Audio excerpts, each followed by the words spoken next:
The Alternative Dig Talk. Real issues, real talk.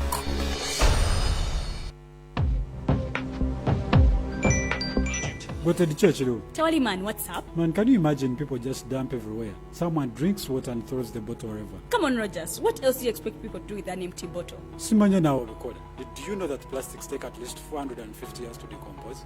What? That's a long time. Exactly. Because plastics are made out of a lightweight and flexible material that doesn't decompose easily.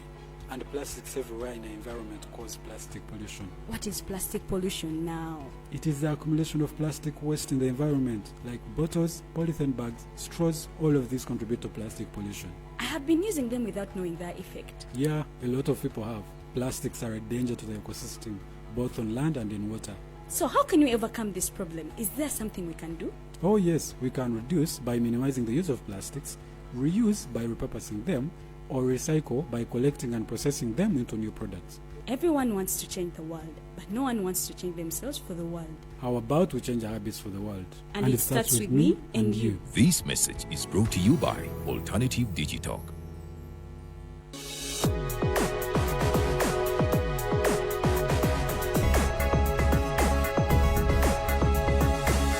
The Alternative Dig Talk. Real issues, real talk.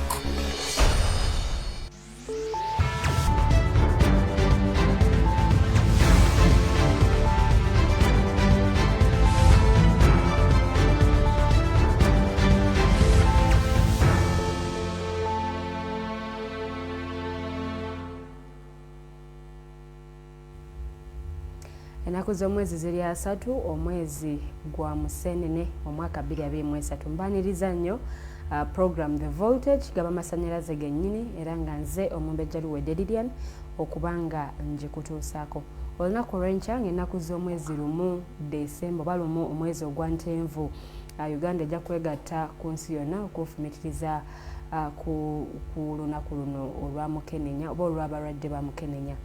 Lunaku luno weru namba y'abakwatibwa akawuka ka Mukenenya ate bagamba nti yeeyongedde naye nga kino kiri nnyo mu bavubuka abato oba mu baana abato. So lunaku luno lugenda kubanga lukuzibwa lunaku lwa nkya era nga abakulu bena mu studios bajja tuwaayo comment ku lunaku luno kiki ekyetaagisa okubanga kikolebwa okusobola okulaba nti embeera eneekendera yali ekendeddemuko naye kakati bagamba namba ezemu okubanga erinnya. So Voltage wetugenda okubanga tugitandikira naye nga ensonga zetugenda okwogerako ensonga nkulu nnyo zosaanidde okubeera nga ate ow'amatu tugendagendako mu Parliament ababaka bali ku ludda oluvuganya gavumenti olunaku olw'eggulo bazzeeyo okuwulira alipoota nga ku nsonga z'eddembe ly'obuntu n'ensonga endala ezabaleetera okwekandagga naye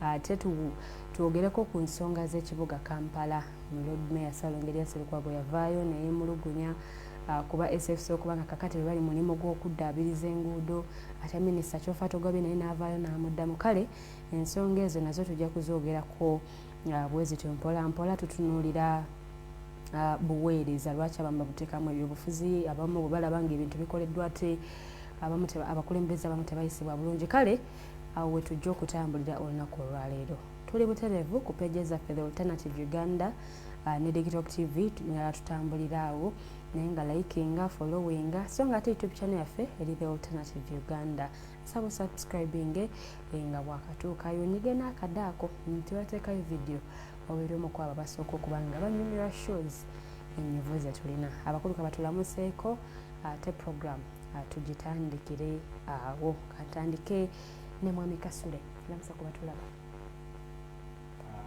tulaba mwena okusinziira we muli balamusizza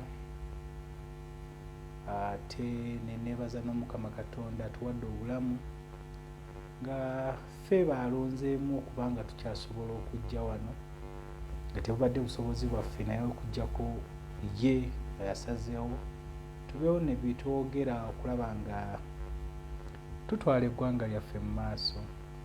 Neebaza nnyo alternative management ya The Alternative Digital ku lw'okutuwanga akadde kano chance eno okulaba nga tubaako ne twongerako mukulaba nga tutebenkeza eggwanga lyaffe n'okutwala eggwanga lyaffe mu maaso kubanga sifa abagezi nnyo abasingayo naye jamu nga tusosowaza mu balala nga bapanalist bannange ne moderator akubiriza program eno mwebale ate naddala abantu baffe abehoima abagoberera nnyo ennaku zino badde njogerako leero ne speaker wa Hoima West Division nangamba kugoberera nnyo badde shocked nnyo kubanga speaker badde simusuubira kubanga ali digital nnyo naye nesanyuka nnyo nengamba I think now this is kijja kubanga kiwa essuubi okulaba nga ensi yonna eri mu kwembracinga the digital world so okulaba nga n'abakulembeze okuva mu bitundu ewaffe wali amafuta wagenda okuva amafuta abantu batandika okwetanyira emikutu gino gya digital basobola okutegeera na bingi nnyo because bingi nnyo ebikuumidde abantu baffe mu butamanya oba mu butategeera because abantu tebali exposed. You know, Bunyoro is one region etayina public university and that one tekiri by accident, it is because bali bamanyi ebiri e Bunyoro, so you have to keep the people abai Bunyoro in the dark. So neno digital space tojiraba mbu it's something that has not been even tekinaba kukwata olaba n'amasomero agaliyo n'obotunulira the institutions eziriyo. So nsanyuse nnyo mbu abantu baffe batandise okufollowinga ate nga the alternative digital kuyebadde ng'omusinzi kubanga bw'oweereza chance omuntu ave ewaabwe ndowooza nakyo kiyambako abantu getting attracted. So kyamaanyi nnyo mwebale okulaba nga mututeereddeko this space kulaba nga tubaako n'okugezaako okulaba nga tukyusa obulamu bw'abantu baffe. Toyanziza nnyo Mwami Kasule, Mwami Mayanja, akazendalo kakuweereza. Abatugoberera ku TikTok TV mbalamusiza nnyo nembeebaza emirimu. Mujja kunsonyiwamu obulago bwange tebujja kuba bulungi kyenkaniddaawo. Nalumbiddwa Kiyegu naye era nkyali ku ddagala ly'omusawo Kiza Besigye. Concoction yaffe eri eyatutaasa mu COVID era bassebo ne bannyabo tuddamu bakubiriza nti era muddemu mugiteeketeeke kubanga ekitambula situmanyi oba COVID naye obumu ku bubonero bwe baatugamba luli obuwulira senyiga akumenyaamenya ennyingo nakutiro notandika n'owulira ng'okussa osutwagolinga then akuleetera kofa alinga nga akutaddemu ebbwa mu kifuba. So experience si ya mulembe. Njagala okwongera okugumya abantu b'embuya nti newankubadde nga bitambula nga bwe bitambula naye temuyimiridde mwekka.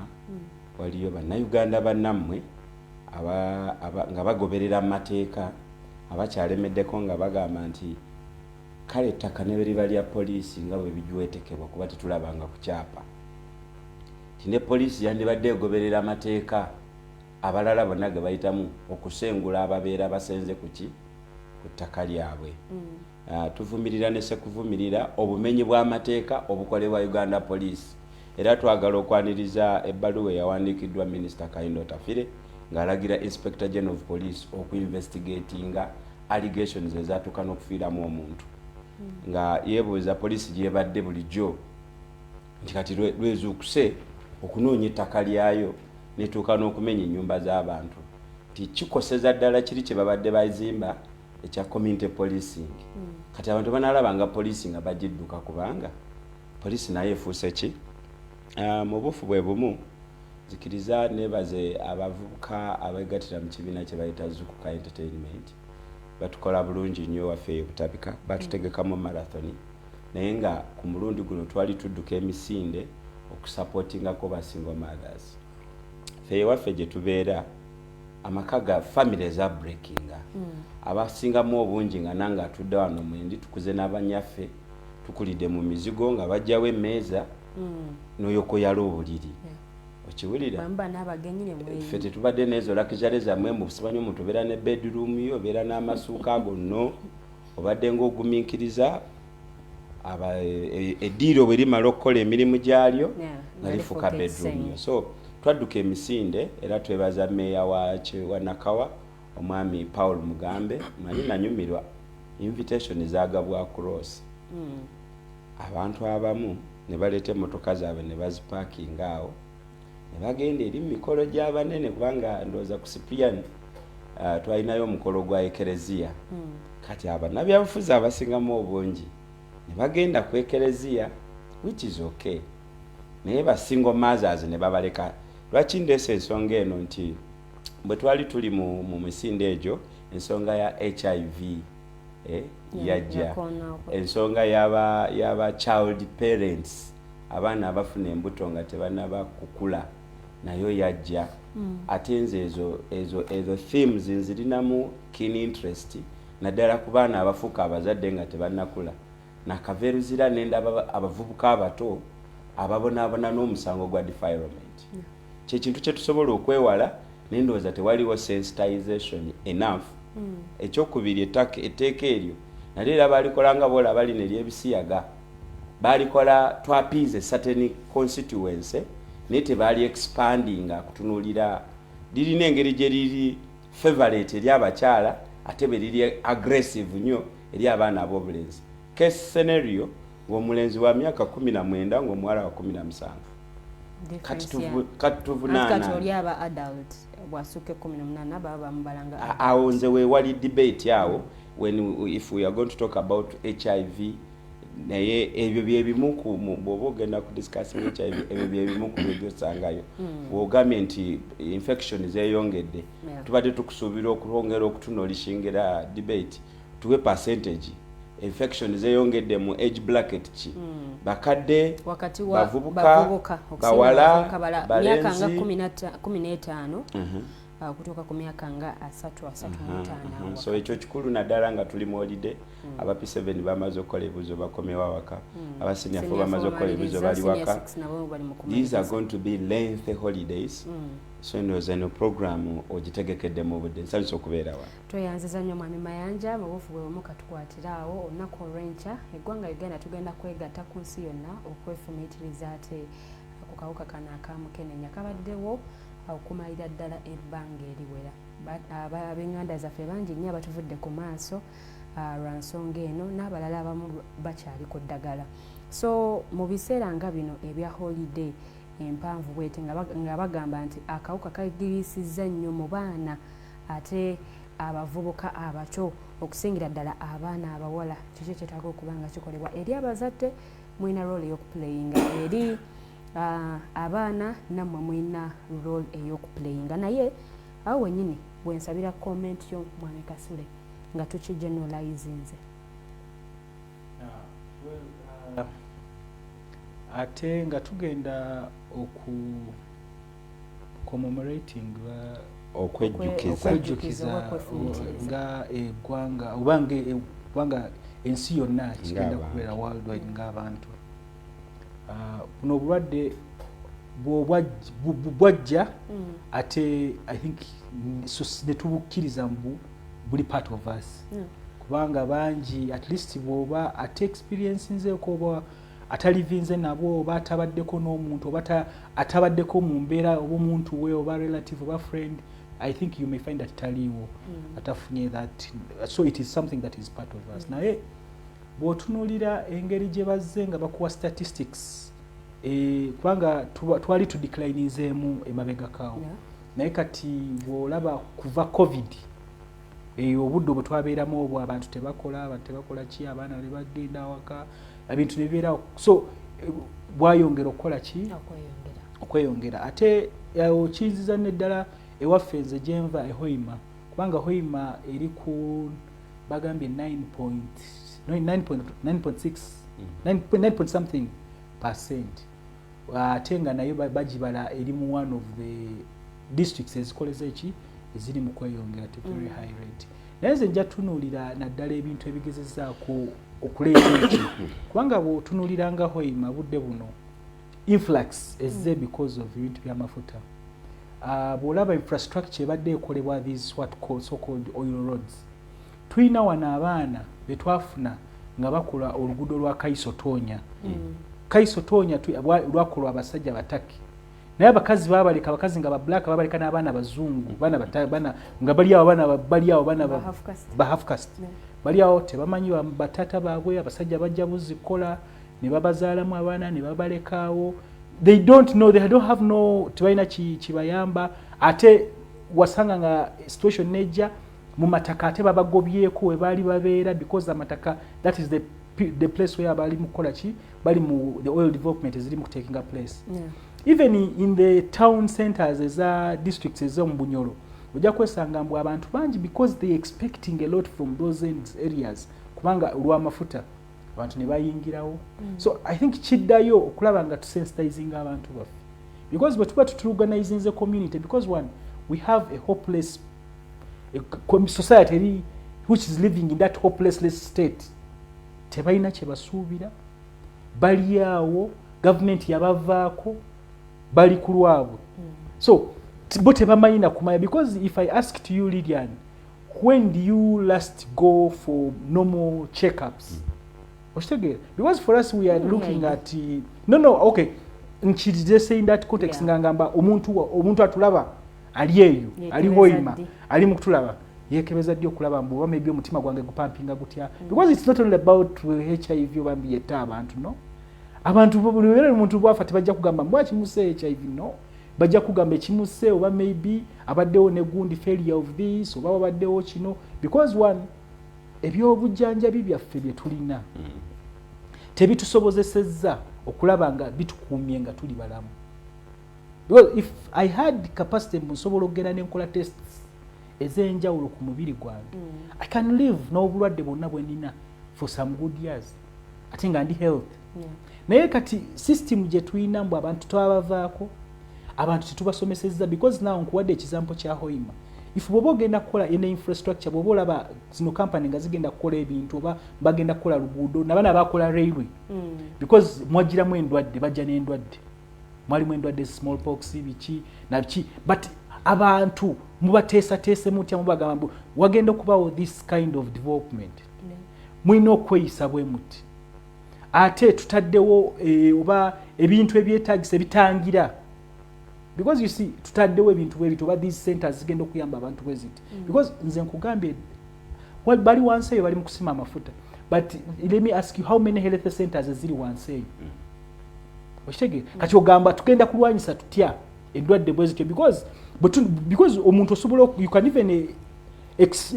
even expose yourself with someone living with HIV, but because eddagala weeriri lisobola n'okutangira immediately, because we have PrEP and what, but ogenda bifuna otya nga health centers, health facilities nga teziri mu bitundu. Not even a pharmacy that you can say that because you saw olijja kugamba kati yagalire kati okay go and buy, tekiri mu bitundu. Juzi nalabye wano nga batugamba mboba n'okukozesa condoms kukoze eki kukendedde. Njagala ombulire in the area olwo oluguudo lwekugambye Kaisotonya, how many pharmacies eziriwo eziri mu kutunda condoms in those areas? Okay, even not to kuzine zibagaba eziri communion. Bameka baliwo bugamba mu centers tutadeko ba tulina pharmacy oba tulina clinics oba tulina ki webagabira condoms ez'obwerere. Oshegera. So I think obugayavu bonna buzze mu systems zaffe, ebintu byaffe engeri gye bikola ki gye biri, one, abantu tebafunye awareness emala okutegeera.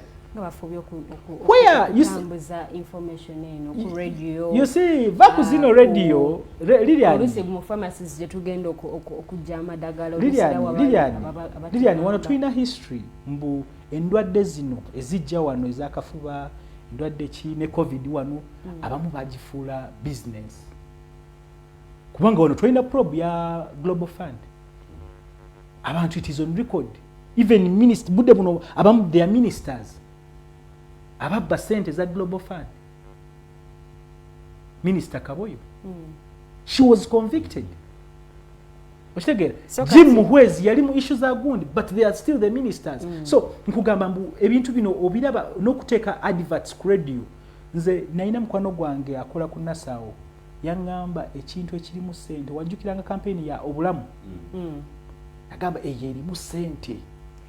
So when you may think that awareness bo bakola ya gundi bo bateekako kubanga those radios, how many people abayina access to those radios down in Kaisotonya wogamba mbu abantu basinze okukola ki?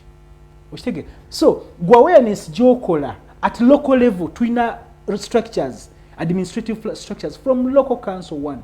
Njagala ombulire capacity ki gy'otaddeko oba buli gundi si bintu kibyotaddeko kuva wansi kugambye ebintu bibiri omuntu singa nsobola okugamba mbuno ne bwemba ngamba mbu I'm at risk oba I suspect to have maybe messed up, if I can use such a word, how nsobola okwetangira ntya kulaba nga nkoze ki eyo gundi gyengeza, because all this ezo byonna bwebiri okitegeera.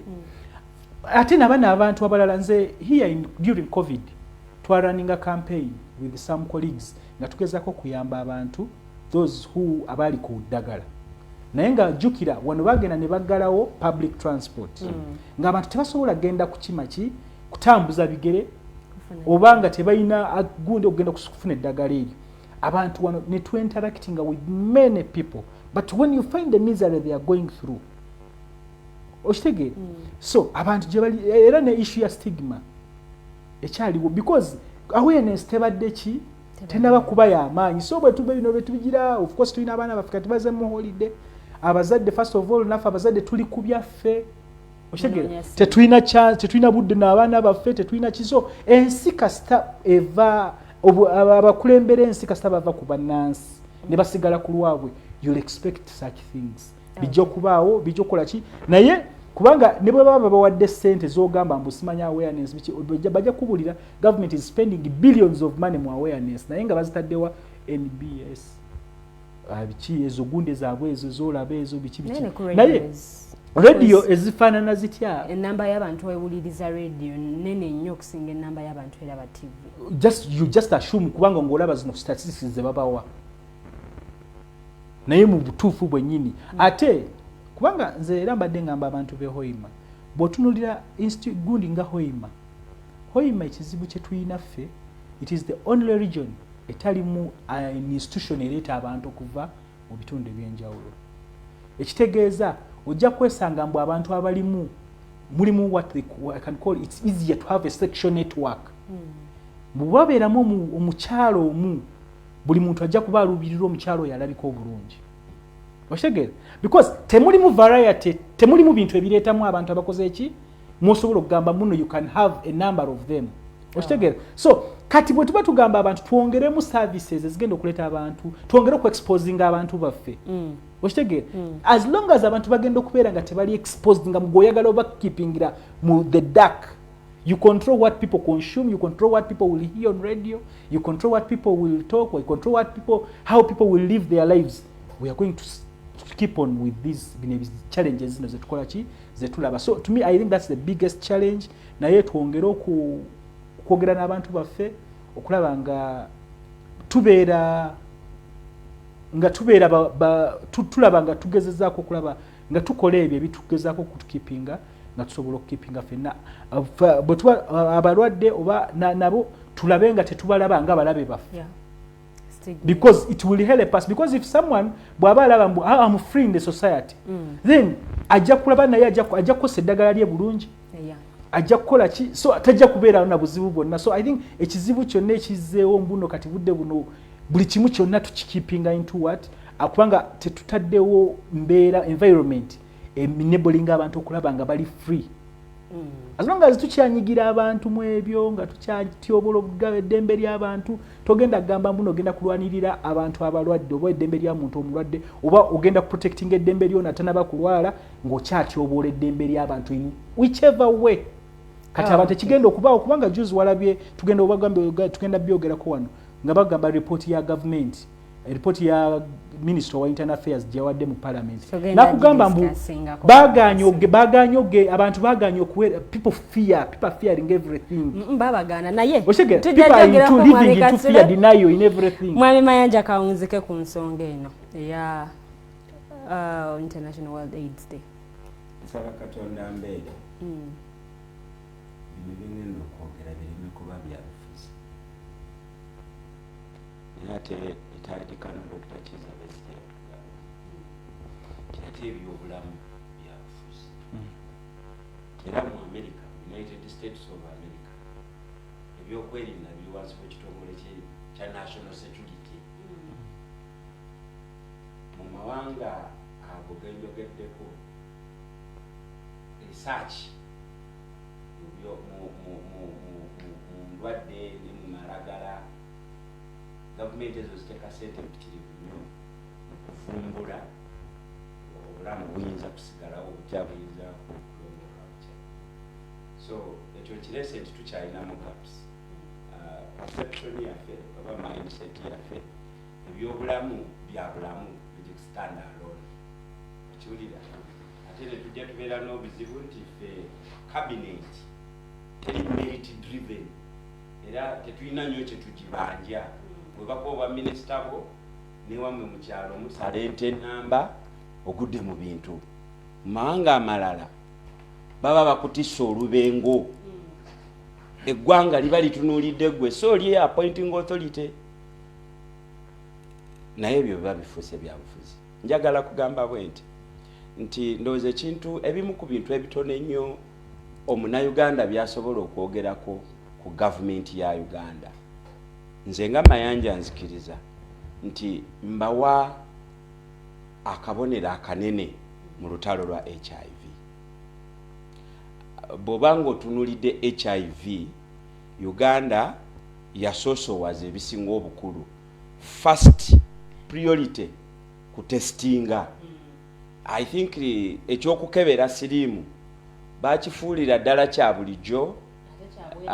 Nkyensinga osanyukira nti abasibe bonna bwe babatuusa eruzira kompaluzali basooka bakebera ki. So ndowooza olaba nti gavumenti erina intervention eri direct ate nga si ye bino bye tumanyidde. At least kino bali genuine. Now number 2 nti Uganda yatandikawo ne factory quality chemicals. Oba ya assembling oba ya manufacturing simanyi. But at least production y'empeke eziyambako okusuppressinga virus mu musaayi gw'omuntu kati naye eri wano. Lwaki nkyogedde nti wali mu biseera bya COVID bantu beeraliikiriranga teddagala lye twagala okweyambisa liva bweru. Okiwulira kakati wano eddagala lye twetaaga mu kumanaginga HIV ndowooza nti bweriri era gavumenti erimaintaininze nga lya bwereere. Naye era bw'okubayo tooki nti section ya HIV ba development partners bataddeyo ekisinga obunene. Mulimu organizations nyingi nnyo ezikola ki ezijja n'ezi interventions ndowooza ensonga lwaki tusobola okuregisteringa gundi credit. Naye nze ndowooza nti approach ekyuke ku siriimu. For heaven's sake obulamu mu Uganda siriimu tekikyali kisoomoozo. So eno narrative gye twalimu mu 90s nga batuintroducinga system tezinaba na kuadaptinga. Nze ndowooza it's high time ekyuke. Abantu to demystifying HIV. Sirimu wakwatulwa leero liriya nitewetwekamu muguwa. Towanuka ku kizimbe ng'abaana bwe bakolanga ku Workers House. Era natunulira wano waliwo bano bannammwe bemukola n'abamawulire simanya bawe hostinga MC Kati ne mchala we. You know, they made fuss about these people. Stigma. Na chali chabusirwa and I wondered nti TV zaleka that program to go on. Ne UCC bali eyo batudde. Because what chichiche twali tufuna mu mboze fanana bwecho. MC Kati is innocent just like his girlfriend. Because fena tukimanyi HIV bamukola mu factory. Era kata ya fronting okulwanyisa stigma. Yes, yetaga support yo na yetaga tumwe moral support. Nenze kyenjagadde ogamba abantu to demystifying HIV. Because bo tumusigaze eri mu high profile tukanga abantu. Abantu ne batajumbira. Sirimu nalabyeko abantu aba winans manya bitwaliwo some gathering social gathering ne Roast and rhyme. Oba roast and rhyme. Bainamuka element ka HIV testing. Okiwulira? And trust me bali effective kubanga ebyo ebintu byebadde bisingo twala abavubuka. Kati gwe bojjangoze ku roastinga na ku rhyming nga tusoka tukukebera akati. The beauty about testing is that you are otandika ku lugendero or positive living. And once you live positively, HIV becomes abanga mulire gabukedde nga makadde. Otegede. Lwaki njogera nti tumujjemu ekikangabwa. One, kati tumanye ennyimba embi olina diabetes nze nina siriimu nkuleka wano nga weekuba empiso zo nze ne ngenda nkolerera abaana bange okiwulira tulina cancer these are more dangerous diseases that now we must start paying attention to ekirala ekisinga obukulu lwaki ebyobulamu byaffe bigenda kutusumbua mmere so as we are talking about HIV byetubadde nga tugamba bwekakwata ofudde teri ddagala nze ngenda nnyo mu workshops z'abantu abo nawulirako nti baaliwo ne Center for Viral Research nti yali ekozeeyo n'empeko oba mpiso nga bagikuba omulundi gumu mwaka kuba abaana abawala study yalaga nti bakaluubirirwa empeko eno eya buli lunaku ate n'obeera nga waba kusangamu eri advanced stage ng'empeko eyenkana ekijinji abaana abawala tebakola ki tebalimira empiso bagitandisemu actually tandise mwaka guno okay nze badde ndowooza nti as we commemorate these days we must pay attention ku achievements ezo milestone achievements tulibadde nga bakuwa empeke ng'otambula nazo naye embozi za HIV zatandika mu gyekyenda nga buba budomola kyagu Kasule ali kadomola era nga Kasule asenguke hoima avaayo najje bweyogerere abehoima bakoze nti bamutegedde ali kadomola so tuzze tutambula nti kati lulinga n'empeke bakugamba ojimira ogenda kwebaka ate osooka kwesiba miguwa ku kitanda ewuunza naye kati osobola ojimira at any time woyagalidde and your work goes on smoothly so nze njagala ku mulundi guno okusiima government ne bapatanazi bayo ku kya HIV I can give them a score of 65%. Nagenda ke Sudan. Tola abantu gokaba hoima. Abaye Sudan sibe baliko. Era nga abasajja bajja ku zi site nalikola ne dot services. Abasajja bajja ku site ne batugamba ne mwabave Uganda mwe mutegedde sirimu. Abantu baffe bano ngabo mubalaba. Mubakwate bulungi. Mwe mwambale banga bo culture yaabwe tebabikiririza mwe ebyokola ki. Ebyokwambala. So bwoba tukompayalinze n'amanga gatulinaanye mu nsonga z'okumanaginga HIV tukoze bulungi naye njagala kumaliriza emboozi eno nga njiwa a comprehensive perspective tibasebe ne banyaba newankubadde nga gavumenti ya NRM njiwa ebitundu 65 ku 10 at least mu kumanaginga siriimu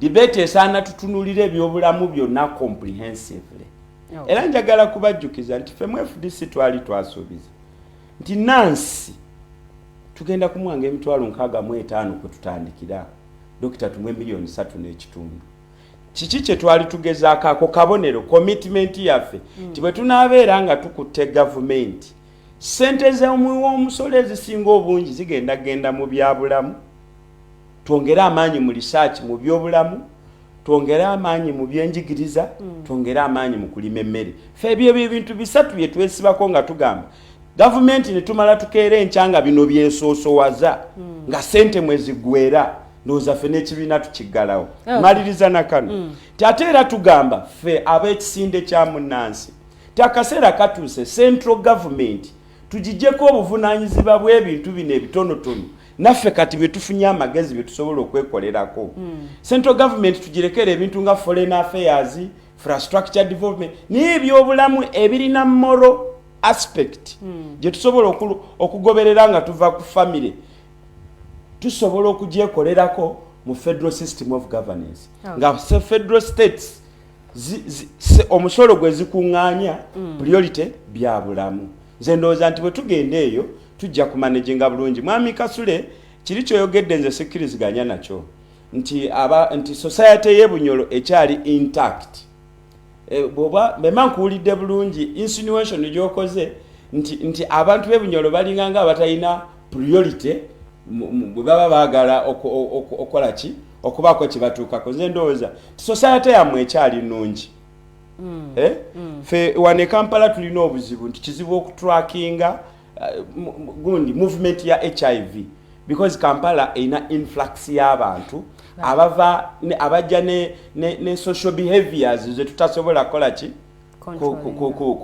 ku managinga so olutalo lw'okulwanyisa HIV e Bunyoro nze ndowooza luli manageable in comparison to Kampala ekyo njagadde kukuzaamu maanyi mwongere awareness community awareness mu lobbyinge facilities nga testing centers, zi viral road gunde centers ezikebera viral road, ebyo bye muba musaba bibasemberere kumpi nga buli wotambula ebigere bina bitano ebiri, then HIV shall be history. Okay, ku dakika 40 ezakaita ku ssaawa emu yakawungeezi the voltage gaba masanyalaze gennyini ensonga zetwogerako ziba mpitirivu nnyo ez'ebyobulamu nazo tetuzibuusa maaso, so tutandikidde mu nsonga za byabulamu naye nga tuzivuddeko katusale eddiiro tudde mu nsonga z'eddembe ly'obuntu. Ensonga eno mwami Kasule abadde agitandiseeko already naye tusooka tugiwumuzaamuko kakati katugitandikire ddala mu butongole nga tuli kubali ku ludda oluvuganya gavumenti. Bano bamalidde ddala ennaku eziwera nga tebali mu paalamenti, ennaku zisooka mu mwezi nakoma okumala nga ziri ennaku 40 bwemba siri mu secondary lunaku lwa 41. Kakati ensonga yabaleetera okutuuka wano nsonga mpitirivu nnyo nga babanja abantu baabwe bye bagamba nti babuzibwaawo oba abamu kye bagamba nti bawambibwa. Mulimu ensonga y'okuba nti ba civilians babawozeseza mu kooti ez'amagye, mulimu ensonga y'okuba nti abayisiraamu babatagetinga nnyo lwabeerawo ensonga ekwatagana ku byokwerinda wano mu ggwanga abayisiraamu basooka okubanga basongebwamu engalo. Kale okutobola kw'eddembe ly'obuntu kuno nga kukolebwa ku bali ku ludda oluvuganya gavumenti n'ensonga endala nnyingi nnyo ze baawa era nga bamaze ebbanga nga beekandaze. Speaker wa Parliament yavaayo n'atowa order bano okubanga kaakati bwe banga bazira entuula za Parliament ne mu bukiiko tebakkirizibwa, era abamu waliwo bwe baagobako mu bukiiko naye ng'ate abamu mu bukiiko gye baali tebabakwata nako ne babagamba nti muba mwazira muzirire eddala kantini tetubaagalayo tetubaagala wa. Naye olunaku olweggulo alipoota ku nsonga zino ze baakoonako ne ku bantu baabwe ababuzibwaawo yasomeddwa minisita omubeezi w'ensonga z'omunda mu ggwanga General David Muhoozi yayanjudde alipoota eno eri Parliament era nga alipoota eno yabaddemu ebintu biyitirivu nnyo. Alipoota eno yagenza okusomebwa nga leader of opposition wali mu Parliament n'ababaka abali ku ludda oluvuganya gavumenti. So General David Muhoozi yakonye ku nsonga mpitirivu nnyo n'agamba nti abali ku ludda oluvuganya gavumenti bamenyewo bye bagamba nti mu ggwanga Uganda okutobola kw'eddembe ly'obuntu gye kusinga. Naye mu alipoota eyo n'ategeeza nti ba next of kin abantu be bagamba nti bawambibwa balema okuparatinga oba okukolagana n'abapoliisi abali bakola ku kunoonyereza ku nsonga eno era nga bano mbwe ensonga gye baawa aba NUP mbo babagaana okubanga babaako kye boogera ku nsonga z'abantu baabwe bano. Naye era n'ayogera n'agamba nti emmotoka ezimu ze bagamba nti ze zaawambanga abantu ate abaali badde nga aba-witness oba abaali badde nga abaalaba tebaalaba number plates, so ne kibanga okunoonyeza ku bantu bano abamu kizibu. Omwami Kasumba George, Kisembo Godfrey, Kibalama John Bosco kigambibwa nti emmotoka ezaabatwala tezaalabibwa ne number plates tebazimanyi. So ensonga nnyingi nnyo ze yakoonyeeko nategeeza nti abamu bali mu buwaŋŋanguse, abalala amannya ge baawaayo ge bagamba nti abantu bawambibwa amannya tegali clear, kale bibakwatako ne biba nga bitankanibwa.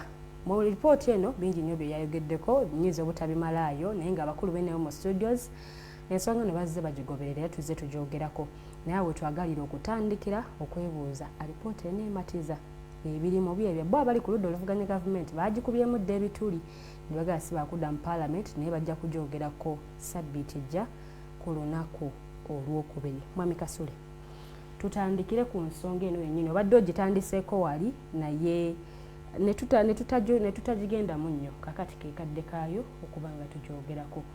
Kino oba alipoota eno yayanjuddwa mu Parliament olunaku olw'eggulo eddamu ebibuuzo ebibadde byebuuzibwa ku nsonga z'eddembe ly'obuntu n'abantu ababuzibwawo n'ebirala ebigwa mu kkoobweru.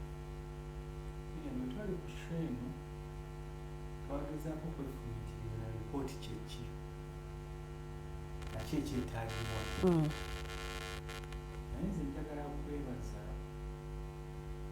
omukulembeze wa opposition mu Parliament bwasobodde okuteeka gavumenti eyo on record and kubanga kino ekintu kitutte bamaze ennaku 40 bw'ogattako emyaka 2 emabega so kitutte emyaka 2 n'ennaku 40 okuleeta ripooti eya peegi 17 ate General David Muhoozi ya ripooti yabadde sayiningiddwa General Kahindo Tafiire ate ne General Kahindo Tafiire naye ku redi emu n'agamba naye tebadde ripooti ye naye ripooti ya General Jeje Odongo kubanga naye ebyo byonna yasikira bisikire ekintu kino njagala okitegeere nnyo bulungi mbu General Jeje Odongo yali minisita w'ensonga z'omu then General Kahindo Tafiire yasikira office then waliwo General David Muhoozi ye minisita omubeezi ow'ensonga z'omunda mu ggwanga ate ne mu Kampala amagye ge gali mu kukola ki kuzibikira ebinnya kyannaku ate bwe tuba twogera ku bintu bino Lilian ffenna ng'Abannayuganda ababaka ba palamenti abali mu executive maama waffe speaker Nalongo ffenna twefumiitirize tugambe mu bantu abo aboogerwako singa mubaddemu omwana wange gwensinga okwagala nga yayogerwako oba muganda wange oba bba wange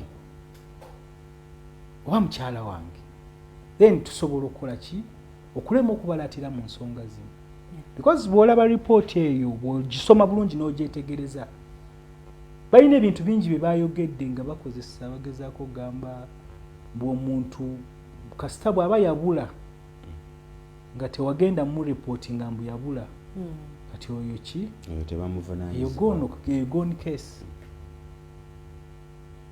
Abannayuganda njagala bategeera ebintu bino because you see bwe tunaddawo ne tutandika okwogera simanyi report kubanga wano twayebuuza ekibuuzo ekyo twali wana ndowooza twaliko ne Mayanja ffenna ne twebuuza ku report eyo naffe ne tuwaayo endowooza yaffe yali gye twali twagala era njagala kwebaza leader of opposition era mwami Mayanja wano yakisuggestinga ng'agamba debate edde mu bantu ate leader of opposition kimu ku bintu byakoze eki ndowooza byagezzaako okuhighlightinga kuona of course he's coming back on Tuesday with a comprehensive rejoinder naye kyemanyi struggle tenabakola ki edde kubanga you see bana abantu benjogeddeko nkugambye nkutambuliza mu gundi ey'abajeno alaba basajja bo kubanga ne mu report bakugambye mbu abantu tebayesiga government bitongole bya government ebyali binoonyereza wakiriko baali beesiga ebitongole bya nakyewa NGOs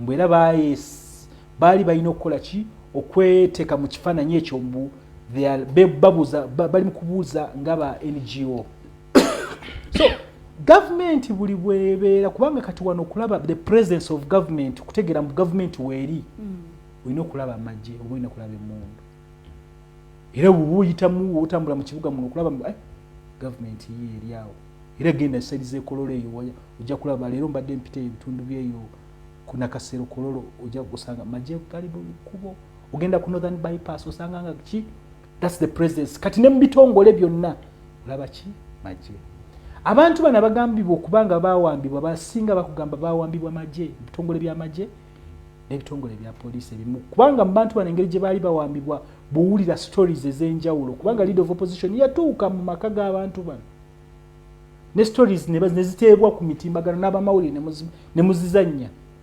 nengolaba stories bakubuulira kubanga oli akugamba omuntu waliwo gwe bagambye baali bambadde bamuyitaani mu poliisi yatta abaali be yali ali nabo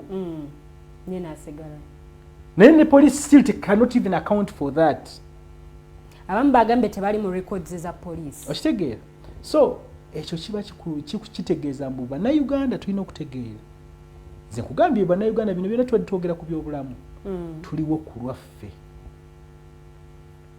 okitegeera mbu ne gavumenti gye mugamba mbu esobola okubakuuma tekyasobola kubakuuma because it cannot even account for its people kubanga bw'oŋŋamba mbu omuntu kale bali bagambye balala bafulumya eggwanga balala bagenda balala bakola ki ekyali kiddusa wano abantu mu gy'ekinaana ekitegeera kubanga omuntu ali obulungi mu ggwanga kale asobola okugamba mbuno ki so wano twalaba kintu kya drone kyafuuka kintu kya drone kifuuka kintu kya drone mabega twalina pandagaali so kitegeeza ebintu history is repeating itself so nze ng'eggwanga tukyatambuliramu eryo tukyalitambulira mu jeno naki kubanga ono jeno yazze n'ayogera bye yayogedde n'abalaata nga bwe yabalaase naye nkugambye bonna balifumiitirize kubanga mwami Museveni bw'otunulira n'abeyagenda nabo mu nsiko bw'osoma bye bawandiika buli omu akugamba bagenda mu nsiko bikoze eddembe lyabwe lyali likoze eki Pecos Kuteesa yakugamba kubanga mwami Museveni bamukwata ekireka ku road block ne bamuyisa bubi ne bamutuuza wansi ne bakola ki kyekyamutwala mu nsiko so eddembe ly'obuntu nga likyatwalibwa ng'ekintu ekitagasa because bamaze emyaka ebiri n'ennaku 4 okuleeta ripooti egamba mbu abantu bamwe tetumanyi gye bali ate so oleetamu omuntu omu n'ogamba yoono ye tumulina oba twamuteeka wano oba twamuziika wali waliwo ennamba listi y'abantu eyasomebwa yali minisita Jeje Odongo by then nakyali minisita neeno ripooti yabadde yiye n'asoma amannya agamu abantu era twaliko ku kitebe kya NDP nga bagamba basomanga amannya naye ng'abantu baabwe tebalimu so weebuuza abantu bano bali so kyova olaba nkugambye mbu eno ensonga y'abantu bakyagirabanga eyo okusaaga naye ensonga nkulu nnyo abantu 18 so bwogwe bwonna agirabanga abantu bakyagiraba bwe bati era nze ninze kati lead of opposition gye bagenda okuteekinga ngeri gyasuubiza mbu agenda kukomawo ku Lwokubiri because you see kintu kino bakibalaatiramu eno boycott bwe yatandika naga tugenda mu parliament abalala ne bakiyita kyakusaaga gwolaba ne speaker language tone yazze ng'ekyuka era n'alagira n'agamba kati executive mbagambye tomorrow mulete report oba muleta half report oba muleta ki mulete report vice president n'avayo ng'ayagala okukola kyokulaga mbu no tukyayagala obudde obulala naye ne baba compelled okukola ki okugireeta so to me I think abakulembeze baffe naddala bano abali mu parliament bo basitikinge ku ky'abantu era eno debate bagifulumye mu bantu because abantu nze wenva eduhaga roundabout webanzaala wenva wempangalira ne bwenfa nga wabadde 10 tebanjagala bajja kunyolwa kati aba bantu 18 b'oyitanga abantu kyakusaaga it can be something kyetusobola okutandikirako okulabanga tudimandinga bonna abazze babuzibwako baba bazze batoboola eddembe lyabwe be batyo because actually it's only in Uganda that civilian bali mu kuwozezebwa mu court martial naye bano bebakutte nga bagamba these are ADF oba bano ba rebel babakoze batya bali mu civil courts so nze ngezaako kugamba mbu bino ebintu tuleme okubitunulira nga tubitwale nga report balese report tutunulire mu boogedde mu biki bintu byakubalaatiramu bintu byakola ki so ate eggwanga bwe tunaaba nga tulitutte bwekyo ze nkugambye report yali ya General Jeje Odongo yawandiikibwa yateekebwa mu nkono General Otafiire n'esomebwa General ani naye nga byonna byetolera ku ki abantu baffe babuzibwaawo ababuzibwaawo bitongole bya byokwerinda naye nga bitongole by'okwerinda bikugambye ffe tetubamanya abo abate tugende mu maaso business as usual.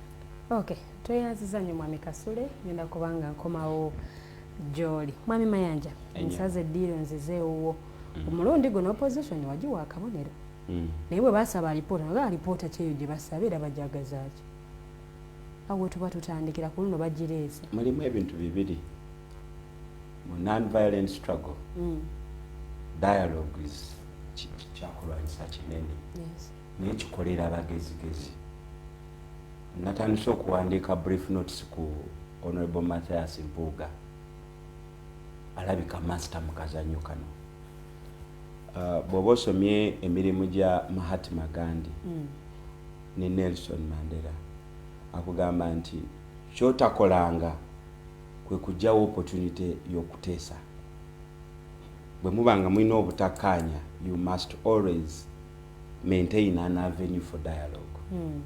Newoobanga oba ogenda okuteesa nabo tobaagala nga ne bye bagenda okugamba si byoyagala owulira tofunamu kale at least pretending atuulawo. Mathias Mpuuga ekyokubiri nti bw'oba osaba, bw'oba olina ekikunyigiriza, bw'oba osabasaba byangu gw'ovuganya omusendesende okujja bwe muba musisinkanira. Ndowooza Honorable Mathias Mpuuga afuuse master mu kazanyo kano atya nti yali simple nagamba ensonga ya human rights violation bwe tuba tetuginogedde eddagala ffe tetujja kudda. Nabbanja n'ayingira ku floor nga amanyi bye bya bulijjo, it is business as usual.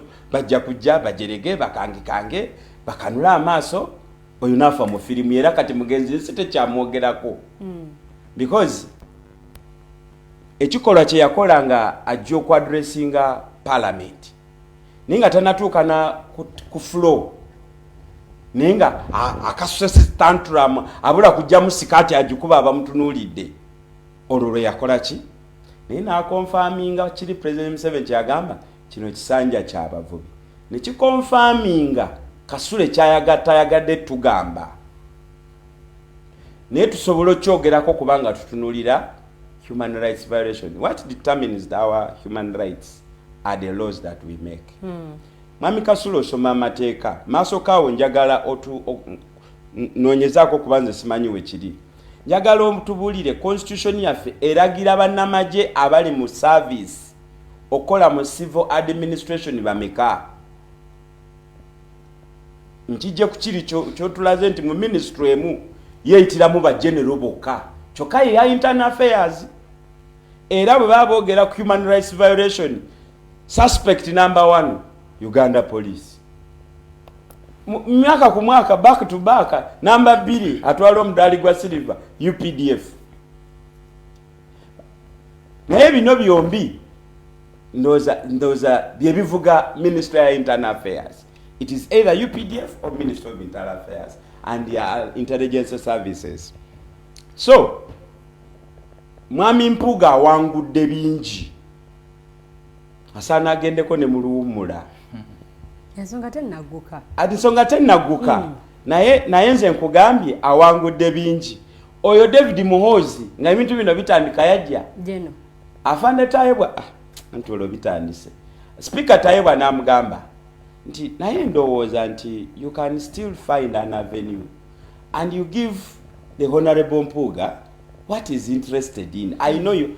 David Muhoozi n'amugamba that is not how we operate, right Honorable Speaker. We cannot do again what we did long time ago. And Mpuuga stood his ground. Tayebwa n'alabika nga the olive branch gye yali awa executive arrogance ya David Muhoozi yagisuula muki, and this is where we are now. Because nze nali ntunulidde body language ya Mpuuga nga ali asobola okubayinga ku proposal ya Speaker Tayebwa, but the arrogance of David Muhoozi etutuusizza wano ate amaze n'atuleetera ki kati wano debate eno weesinga onnyumira. Can anybody from the national resistance movement talk to us again ku nsonga za human rights violation?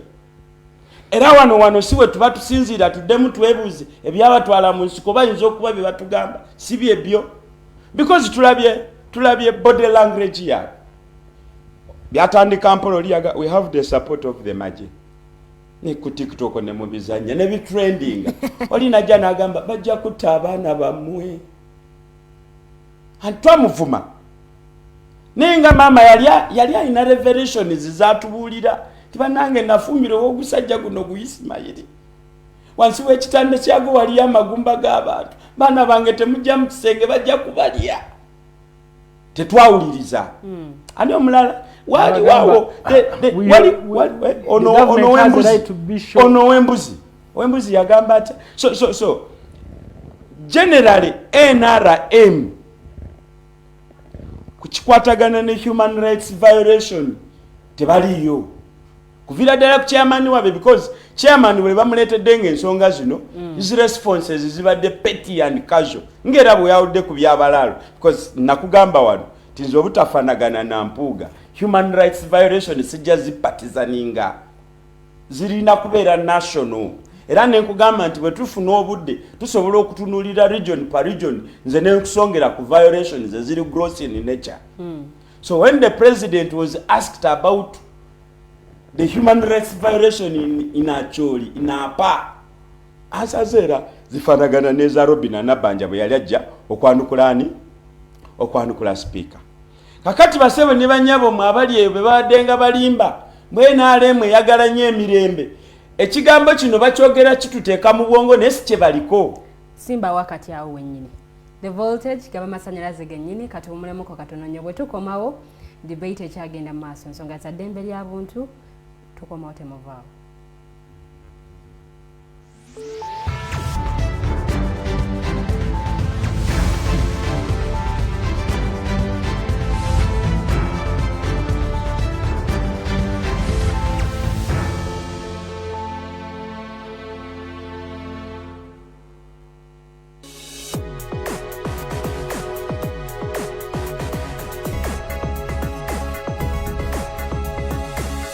The Alternative Dig Talk.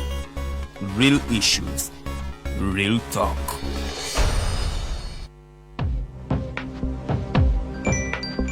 But at the church, though, Tawali man, what's up? man, can you imagine people just dump everywhere? Someone drinks water and throws the bottle wherever. Come on, Rogers. What else do you expect people to do with an empty bottle? Simanya now, Lukola.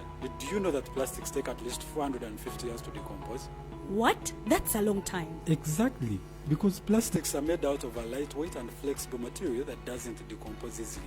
And plastics everywhere in the environment cause plastic pollution. What is plastic pollution now?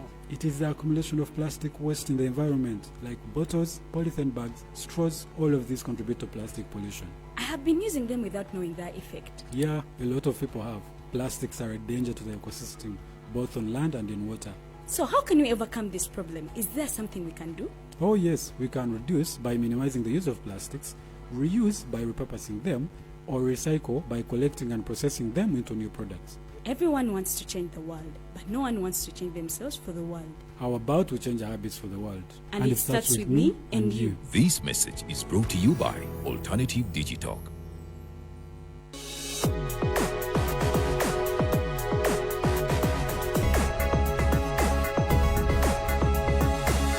The Alternative Dig Talk.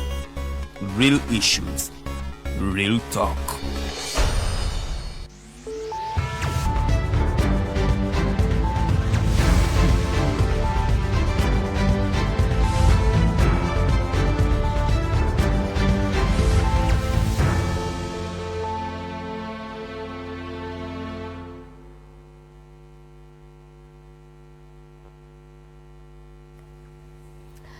Kulikayo mukuumulamu okwo the voltage gaba masanyalaze gennyini lunaku olwokuna ssaawa ebeeremu yakawungezo okutuuka ku ssaawa 3 ez'ekiro nga twogera ku nsonga ez'enjawulo ddembe lya buntu bya bulamu bya nkulaakulana n'ebirala bingi ebigwa mu kkowa eryo era nga n'olunaku olwaleero weetuli nnyo nsonga kati ze tuliko zikwatagana ku ddembe ly'obuntu era nga wetuwunzikidde mwami Mayanja akamansukiira yabadde nako naye nga tukyagenda mu maaso nsaba okozesa comment section ku pages zaffe The Alternative Uganda ne Digital TV alina kyobuuza kyoteesa kyonna kiteekeyo mu comments nja kuba nga nzisoma nga show tetunnaba kugiwunzika ku YouTube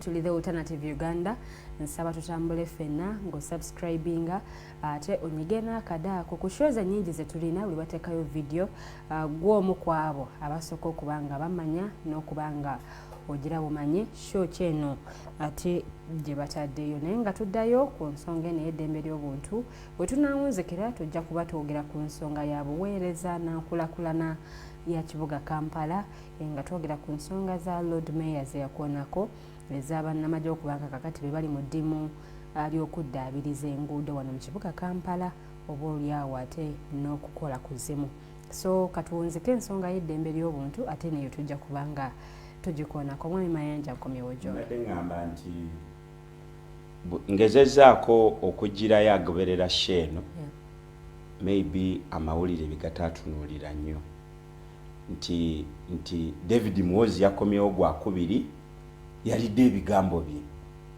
ekitegeeza nti Mpuuga ne banne bateebye era mbagambye nti kati tusobola otuula wano ne twogera awatali kumagamaga nti national resistance movement ekikwatagana ne human rights violation tebakikola ki tekibakwatako era njagala nange kubuuza whether an organization that professes eyeyogerako eyewaana kukutemula ku violence, because President Museveni, who's the chairman of NRM Yagamba, is the master of violence. Now, bannaUganda kanusike kaseera mutandika okuddayo mabega mutunulire ebigambo byaba NRM ku nsonga ya human rights violation. Constitution yaffe yagamba nti bwe tuba tuyayaanira okutandika okuzimba tuzimbe ebinaayimirirawo tusinziire okwo tutunulire enkulaakulana ya Namaddala tulina kuba n'emirembe. Tulina okuba n'emirembe nga byonna mu Uganda bikolera abantu ngera tubikola olw'obulungi bw'abantu.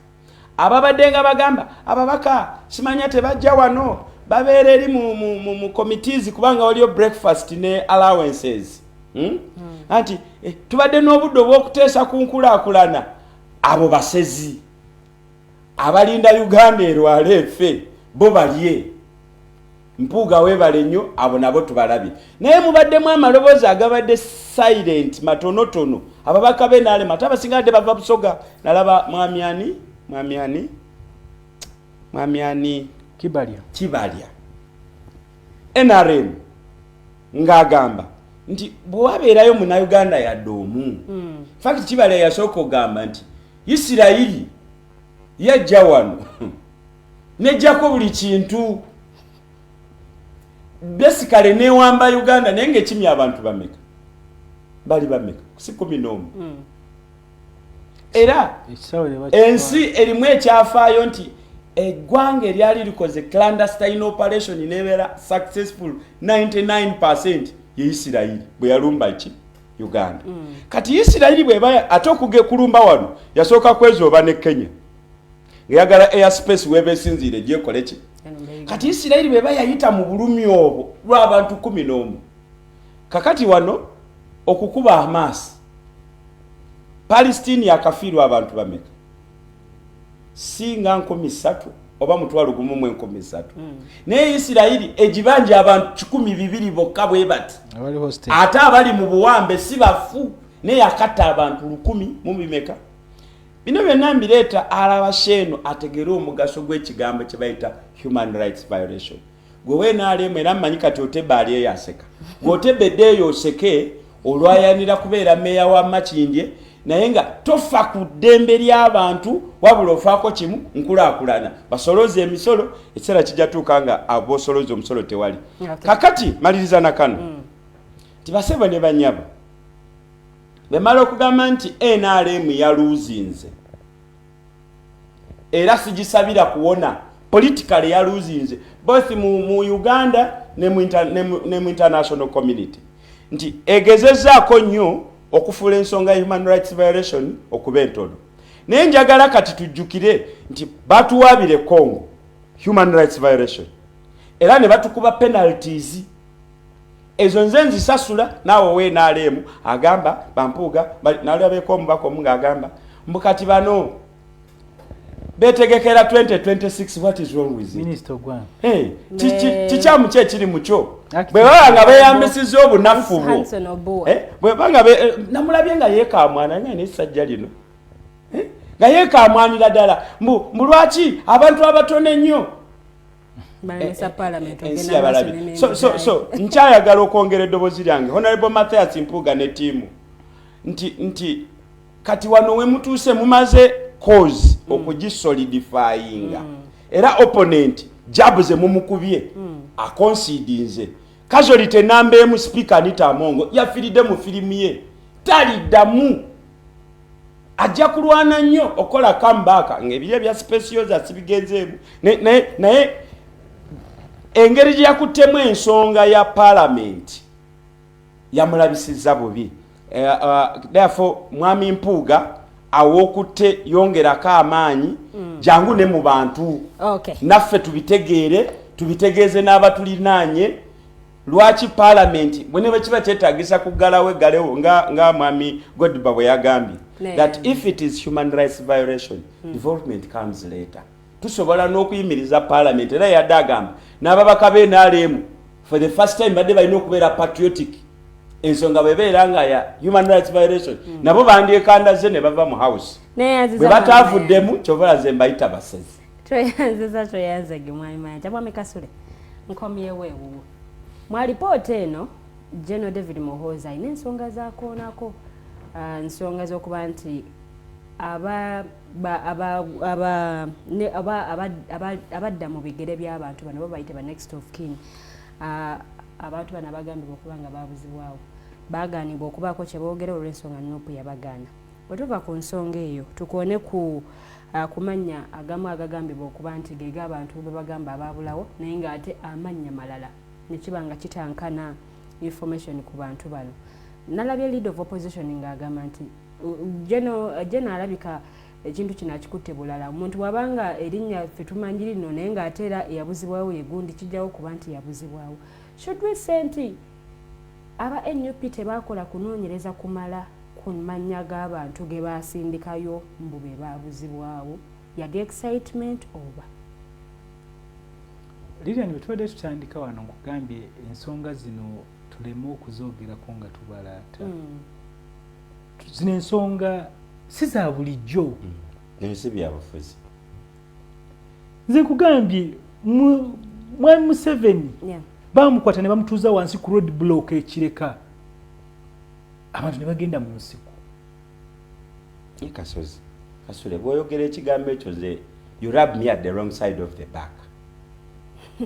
One individual mutuuza mutaka tekisa abantu 5,000 bwewanga bwe tulina eruweero. So ati ensonga ezatwaza abantu abo mu nsiko ke kaseera tuzogere point blank kubanga bwe babaze bawandiika bwebanga yesigino gyogaba kubanga nze abantu balabye poliisi ng'eweewonyera abakadde embooko kyengezaako kugamba oli avuddeyo akugambye nfiiriddwe omwana wange yabuzibwawo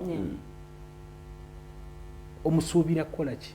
abamu minisita abamu baafuluma n'eggwanga ati kati kyetwagala atuleetere atulage bafuluma batya okitegeera kubanga ate abantu abo bafuluma because you see eno gavumenti nze Lilian kyenjagala okugamba abantu bwe batuuka ekiseera nakugambye ne batandika okuteesiga gavumenti yaabwe ne mu lipooti mwekiri kubanga ogambye mbagambye National Unity Platform yabagaana nati ne mu report yaabwe bagamba ngo abantu bano bafiringanga nnyo comfortable okwogera n'ab'ebitongole bya nakyewa okusinga ki aba gavumenti. Kati watulina okubuuliza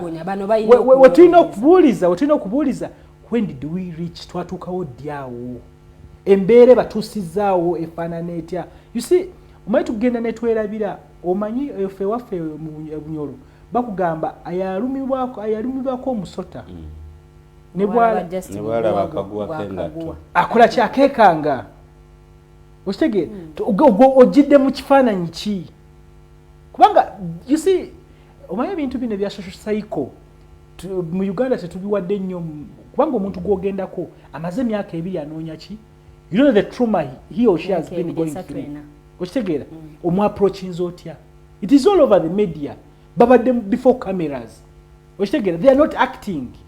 Babadde before cameras nga bagamba abantu baffe omuntu waffe ono ne bwati yagenda myaka bwegiti tetumulabangako. So gwe bwoba ogenza okukola okunoonyerezaako okoze otya? Nze nasoma forensic. Okitegeera nasoma criminal investigation.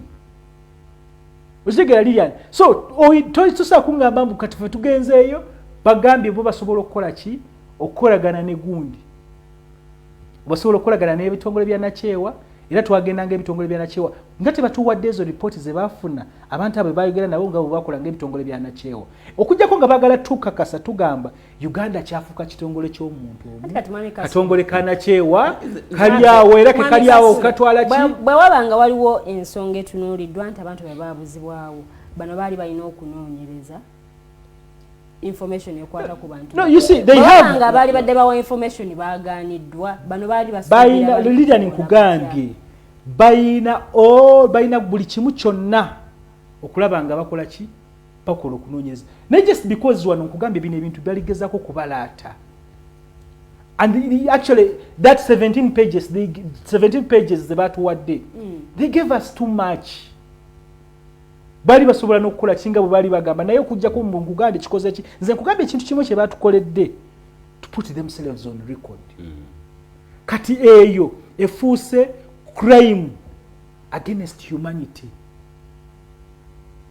no efuuse evidence mujimu ku misango gye twaba mu ICC oshege so this is whatever you yenyine ejo that report it's something that it's an instrument now we can use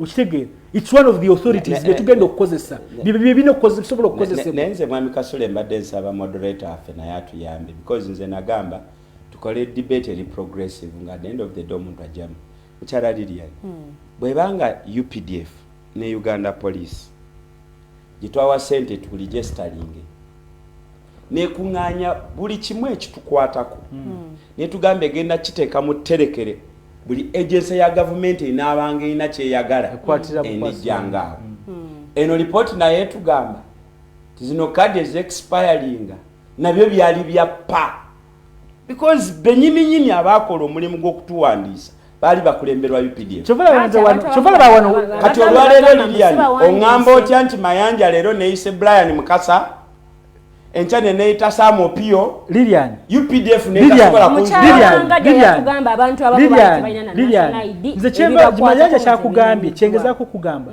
these guys have all the tools to investigate ne national unity platform gye bagala okuwayiriza bayina capacity ekola ki enoonyereza neereta on table you see mugamba Mayanja because if I disappear here today mbadde ku the alternative wano mutandikira wano you have mwina masimu gaffe mwayawukana naye otegera ene simu ogiraba ne bwenva wano omuntu n'agitwala agituta jinzijeeko bajja kumulaba nti agituta ajingiziza kati Kenya you would start from there and indeed mu investigations ze bafunamu yes they are thorough yes bali shirudi ne bwekweka in that remotest island so nze kyova nkugambye mu Africa bakuchimayo nkugambye abanamateeka akatibudde buna abagezi abali interested mu bintu eno bafunye where to start from oshitege nze and this thing nze nkugambye nze katulinde lead of opposition ne team ye what they are going to bring for us but nze ngaba na Uganda fenna tubeere betegefu okujoininga this struggle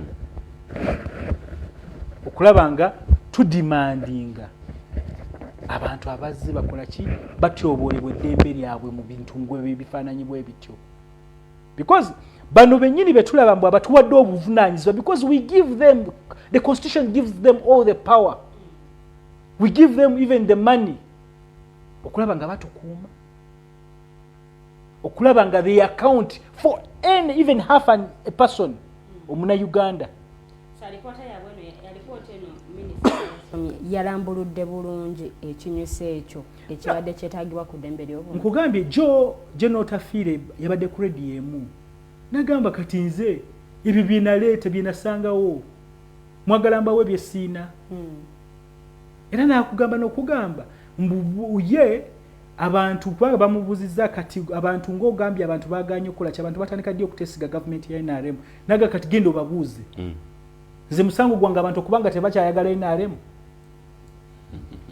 Osheki kati gogamba otya mu report eze akugambye babadde even they put themselves on record that munange abantu tebakyatwesiga abantu ababakweka wano nga bali munsi ne bamala emyaka 5 otutewala ababalonda ne bafuna percentage ki just recently in 2021 Oshege tebakyakola ki tebakyabesa tebasobola nababuulira because you see these guys have intelligence okuviira ddala ku family level.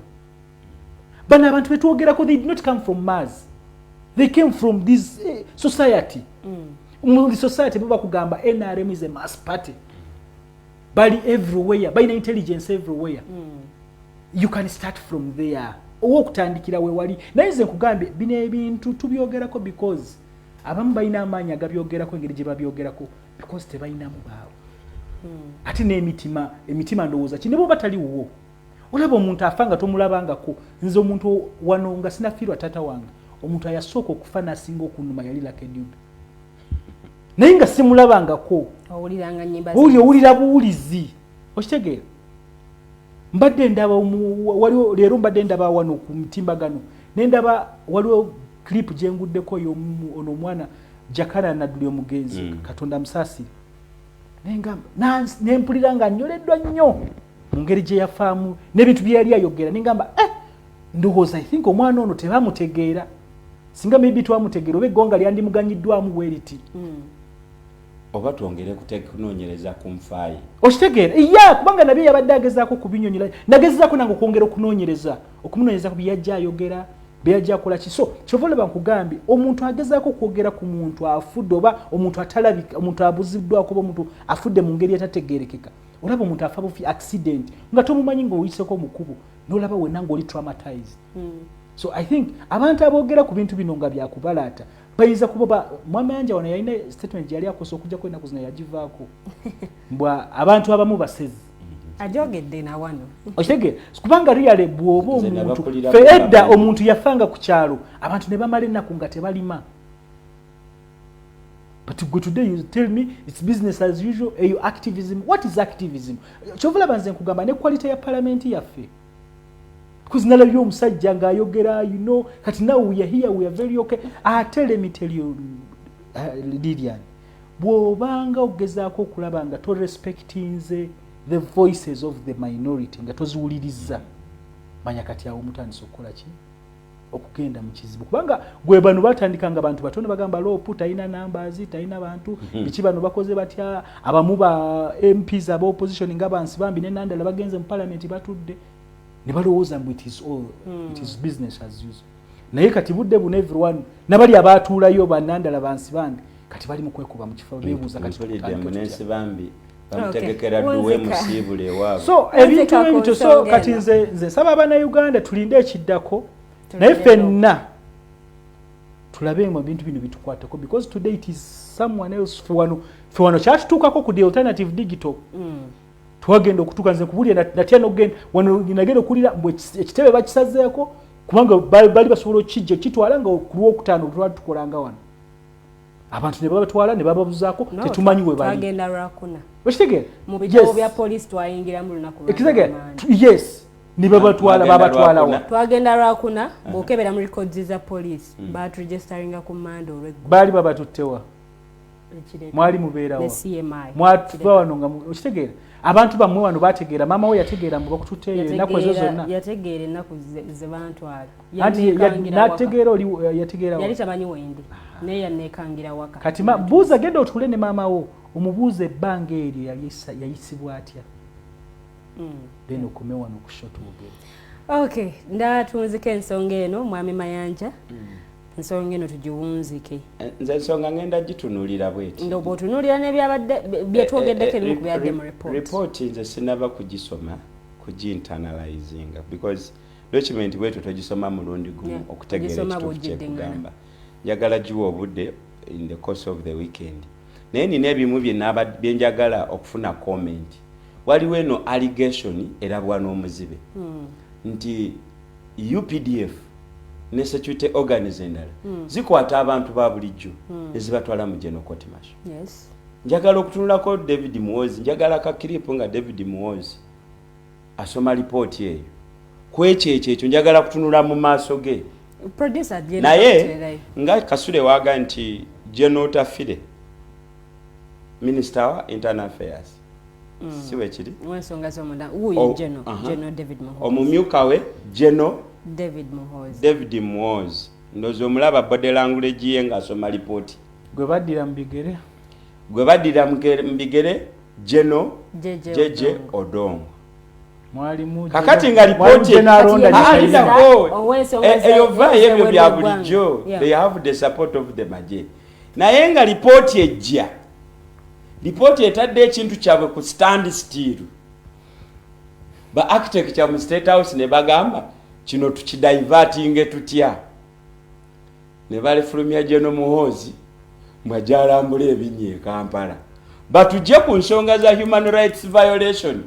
Tulobere kuki era ze ne bubiliyoni 2 obuwumbi 2 mbakole kubinya nga bola beche kyokusapoloka gwobuliramu ekinya ku kyokusapoloka gwaliria ne butukutekamu obuliramu kakati basebe ne banyabo nze mumulamwa guno njagadde abe nale Kyaguba Robert zikiza akabala manyigwe mikwano jo Otebe Sasha yabulirawa bajja wano kushone batusumbuwa mwe bya human rights violation bye byatutwala mu nsiko olwalero Katonda abampadde buno obujulizi obulaga nti ebintu bino tebabyagala era bw'obanyigiriza ennyo n'obakako byogerako at least bakuleetera diversion Muhoozi because tusoke twebuuze Muhoozi okulambula ebinya bye Kampala bw'aba agenda gy'asula ayitawa wetugenda njagala kye tuba tusooka tumaliriza nakyo because bano abantu batuzanyira nnyo ku bwongo Muhoozi taata we asula Kampala enakasero akolera Ntebe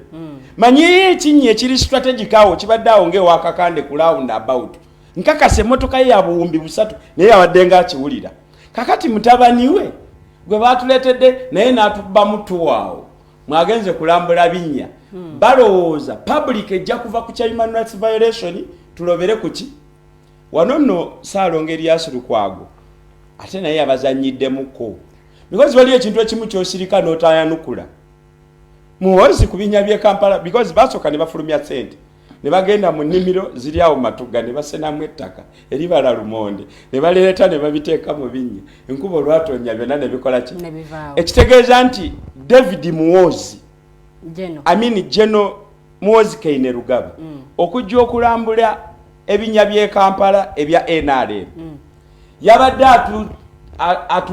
atuwugula tuve ku bya human rights violation tugende muki alaba show eno ng'oli mu byabufuzi wetegereza obubonero obwo because tutera nnyo okurespondinga ku bye tutategedde ze bayita silent implications. Tuwunzike ku nsonga eno. So ensonga nze ndowooza nti mwami Mathias Mpuuga azeeko ki kati katukolemu ka scenario building njagala mwami Mathias Mpuuga n'Ababaka bavuge emmotoka yaabwe bajjeko e Katonga kuba bakyagaanya okudda mu paalamenti bajjeko e Katonga naffe batubuulire kye bakozeeko kye bali mu kukolako nawawe baagala tugende tusobole okubawa that moral support bwe bavaawo bagivuge bagitwale ku Alliance for National Transformation naye nga tebanagenda ku Alliance for National Transformation bandusoose ku Secretariat NRM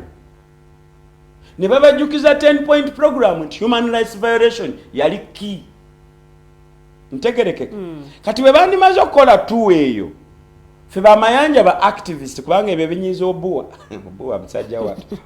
musajja watu ebyo bimunyiza fe ba activist naffe ne tukapitalizingira ku ekyo kye bazimbye singa banankolera ekyo bajja kuba bampadde ekirabo ky'omwaka 2023 tweyanzege mwami Mayanja ensonga y'eddembe ly'obuntu nayo katugiwunzikiraawo katulinde akulira oludda oluwabula gavumenti n'ababaka abali ku ludda oluwabula gavumenti be banaaba batuuseeko sabbiiti ejja ku Lwokubiri bajja kuba nga batubuulira ate bo kiki kye bazzaako alipoota eno bongere okugitutangaaliza kale naawe ali eyo ffe tujja kweyongera okubikutuusaako wano ku alternative digital kale ensonga eyo katugiwunzikiraawo kakati tugendeko ku nsonga mwami Mayanja gyakoonyeeko ensonga y'ekibuga Kampala n'ebinnya ebadde baana baliwo nalaba ku Twitter awo omukulu Spire ye yakulemberamu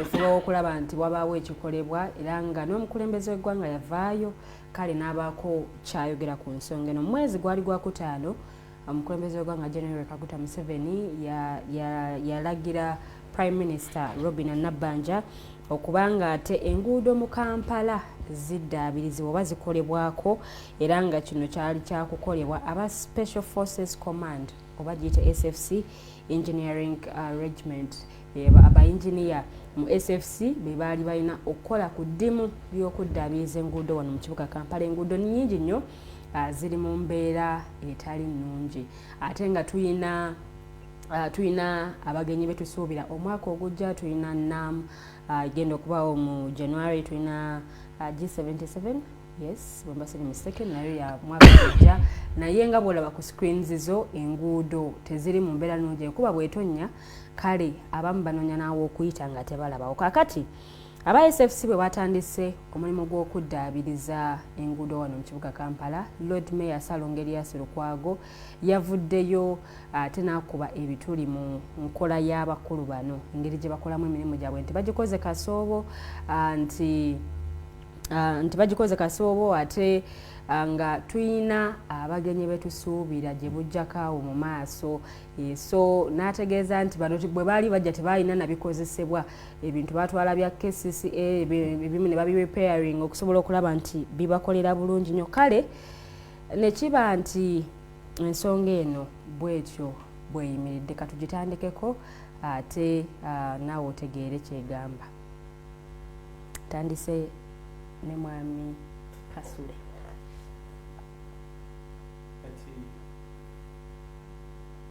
Yani nze ensonga ya Geno Muhoozi okukola ebinnya mu Kampala kubanga nze gwe nalabye nayogamba simanyi SFC Engineering Brigade bwe tuba tukyalina Engineering Brigade ey'amagye ng'ekyasobola okukwata ettaka bwe lityo eno gitala omusoyo n'omusoyo mu Luganda baliyita batya ettaka kiganda waze ettaka eriribalako emimonde nga lyoleeta mugundi kubanga ate enkuba bw'ejja nnyingi bw'oba tokoze twagitanga bw'olaba ettaka lye bali mu kuyiwa mu Kampala bw'eba nkuba n'obw'eba kibuyaga eritwala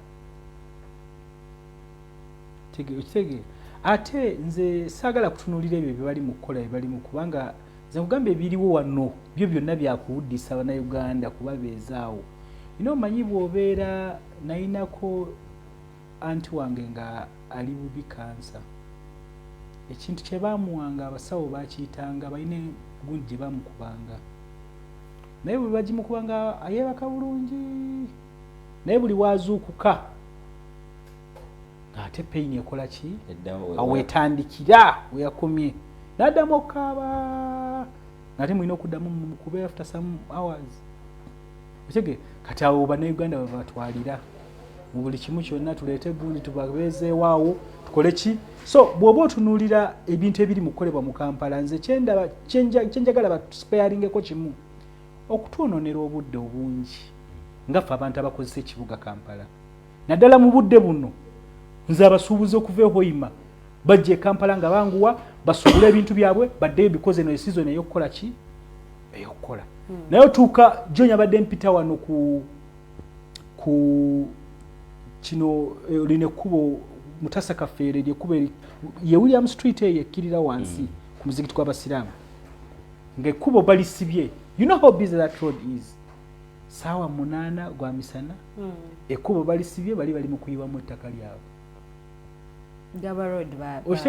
ekkubo balisibye ate buli bwosiba ekkubo limu mu Kampala jukira kati tulina ebintu bibiri ebisiba amakubo Mwami Museveni bw'abeera Kololo oba mukyalawo oba mutabani Kololo yonna ne bagisiba kati awo bomanyi Jinja Road agenda kubeera mufu Akashia ne Wandege agenda kubeera mufu kati ate bazombongeddemu kati mbu Muhoozi kati naye ali mu kuzibikira ebinnya asiba muno kati naye obudde bwe tuli mu kwonoona wano ate mu budde bwe tulabira ddala mu bannaUganda bwe bafuniramu akasente because ffe wano sente zaffe wano za season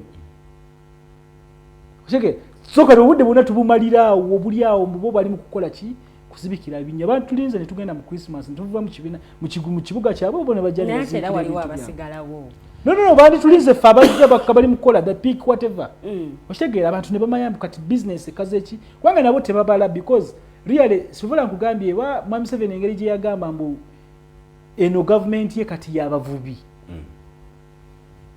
era abavubi eyo kivula banebinnya kati budde buno osobola n'okuvuba mu binnya bya Kampala ngekinyawo kisanze bulungi awo osangamu zino bazita nsonzi zino entono zino semutundu oshegera so embeera bw'ebanga eri bwetyo oshegera so kati nze bwe mba ntunuulira biri mu kukolebwa byonna because let me tell you Lilian waliwo process eyitibwamu kubanga enguudo zino bwe baali bazikola waliwo some technical gundi eyayitibwamu oshegera bw'oba ogenda zikola balina process eyi supposed okuyita wamu yes nebyo byonna ate bongere baasesinge balabe tugenda oteekamu ettaka erifaanana litya tugenda okukola all those procedures when did they take place laboratories z'Kyambogo as testing material gotayambisa mu kuzimba bw'ozuukuka ku makyambu kubanga kati fenze ne mutabani wange ne mukyala twatudde ne tulaba ate tulina amagye gaffe wewe mugende mukole mubeere kyemukola kino I think eggwanga bwe tunalitwalirawo tugenda kulaba ebizibu ebisinga n'ebyo because nze olaba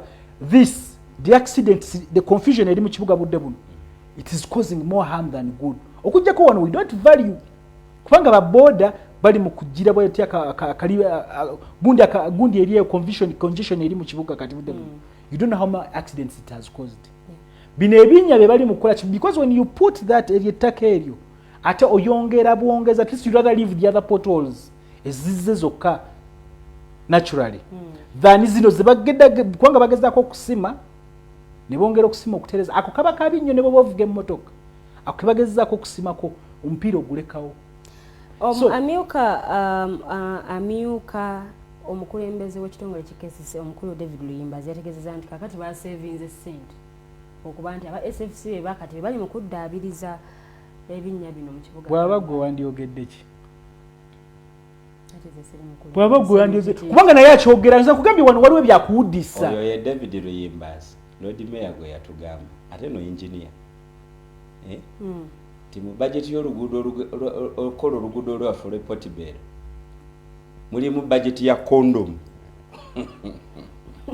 nga zigenda kumalawo obukadde 7 nazo zaki era Lord Mayor abuuza nti kati kwegamba abantu abamu tubarespondingeko okusinziira ku ebyo bye boogedde Luyimbazi agamba nti nga kesise savings naye takimanyi nti nno SFC yavudde mu ofisi ya president ate Kampala eri mu ofisi ya president kati alowooza gino emitwe gino ejaffe bamayanja abakulira ku myalo tiyinza okutuula ne twebaka ng'atulimba ebyokwogera bimuweddeko kati atubuulire procedures mbo mwe basavingidde okusinziira ku mateeka kubanga kati kankubulire bwe kiba byakusavinga ffenna ffe bannayuganda tusobola okusalawo ogamba tugenda kwekolera enguudo tutambuzeewo ebigere ebinya bya Kampala tebikuba watebyasobola tebakukkiriza nze naliko mu local government tebakukkiriza ne bwogamba bugambi luno oluguudo olwawano oluyingira ewange leka nduteekeko gundi terusobola kukola tebakukkiriza yes because waliwo procedures eziyitibwamu so kati bino ebintu nza kugambye Uganda weetuuse era leero tutandikidde ku kintu ky'okugamba ate ndowooza I think it's something Dr. Besigye aludde ng'akyogera mbudisi okujjako ndowooza tulina okigandawaza tukiteeke mu lunyolo crisis akatabagiro oba akasamba crisis eri mu ggwanga lino mu buli kintu kati kyakuteekinga just like that buli omu aliwo tetumanyira kigenda mu maaso you have potholes tomanyi ne bazigenda kuvaawo nalaba parliament juzi nga bamemba ba parliament ne bakogundi nga bagamba tetumanyi na kyakola we overwhelmed okitegera so you know in management bakugamba if you fail to plan you plan to fail if at all they failed to plan but bano buli kiri wano kiri deliberate kigenderere bannayuganda banga lye bakolera mu ssente gwe ba disorganizing bannayuganda bwogerera ku human rights violation gwe leeta bino temuli kirungi mu nsonga eno ensonga ki ng'oteekamu enfuufu erimu kuddaabiriza tulina abagenyi eteka daabiri wano twaddaabiriza nga tugenda kufuna queen era zezino eziggwawo mwatekamu olaba nga batekamu twagenda nze mbeera saidi z'ekira papa bwe yali agenda okujja batukolera ekkubo upseta bateekamu enfuufu bwetyo so tuleme okusiriwaza bana nze kyogera nkugambye era Mayanja kyagambye mubo bana abasajja bwe batulabako emitwe oba balowooza ki just situdde ebigundi bwe biryawo kubanga abantu balaba kiki ekituufu kyekiriwa ate kisaanidde kyekiriwa tosobola kuŋŋamba mbu babagenyi baabwe bo bagenda kutuuka Kafumbe Mukasa bagenda kuba banoonyaayo ki oshege bo bamanyi kye baliko abagenyi baabwe tebagenda bayisaayo eyo gyebagenda bayisa amakubo gaabwe bagakoze bagenda oyita president gye yalambula yaliri munyonyi anti Lord Mayor yagambye mbu bali mu kukolako president w'eggwanga waayita n'abagenyi bagenda okuyita myuuka omwogezi w'eggye lya UPDF n'agamba kibi okusoosowaza omukulembeze w'eggwanga. Of course he became a project of this country. Actually kamwanukule. He became a project of this country. Constitution ekulagira kusoosowaza bannaUganda. Si president. But ye Museveni yafuuka gundi. Yafuuka project.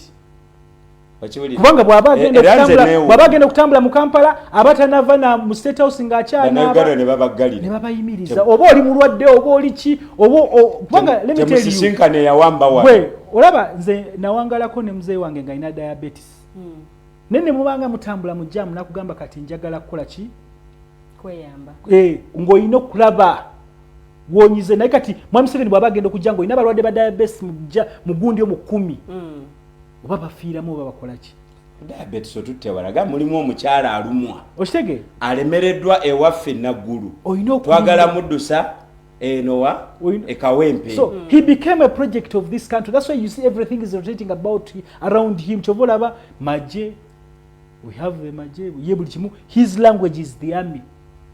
Ate enge ajikozesanga it's like his own personal entity mu kintu kye kyayagala kye kikola my army. Complaining anti sente ze bawayo okuddabiriza enguudo sente ntono nnyo.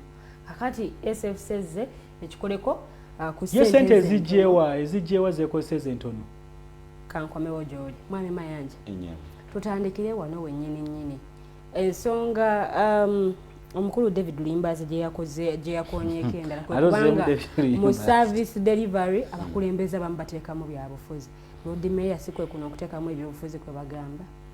Mwe bannamawulire mwagala nnyo okukola trending stories ku linnya lya Lord Mayor.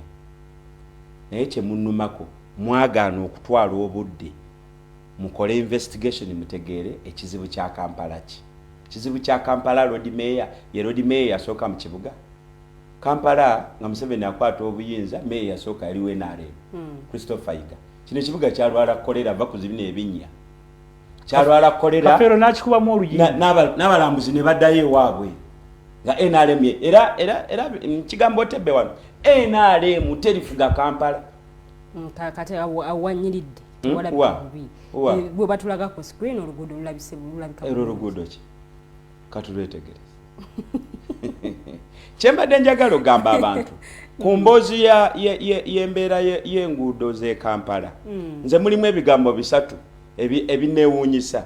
Namba emu kakati tuzizimba kuba tulina abagenyi. Okitegeera?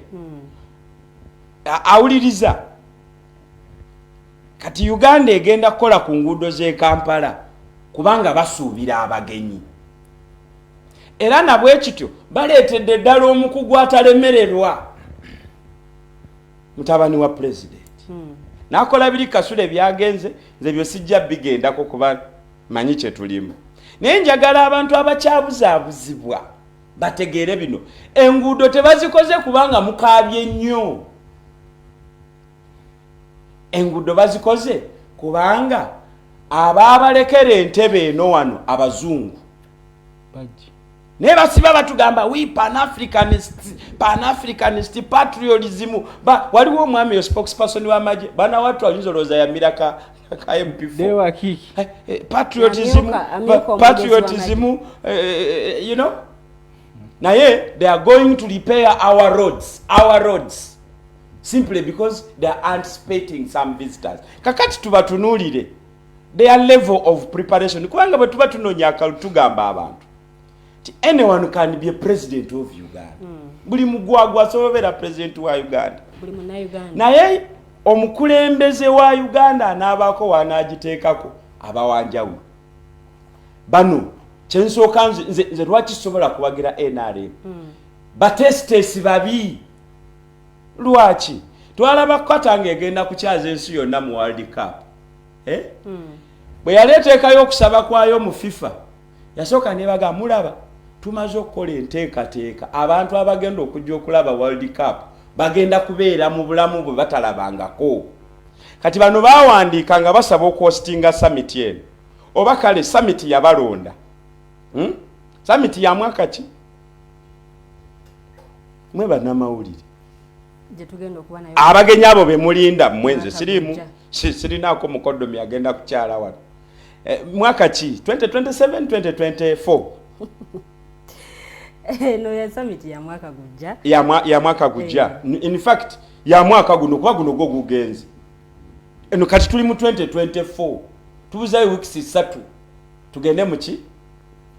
Kati bwe banga abagenyi bakujja mwaka gujja abere Iceland yasimbudde.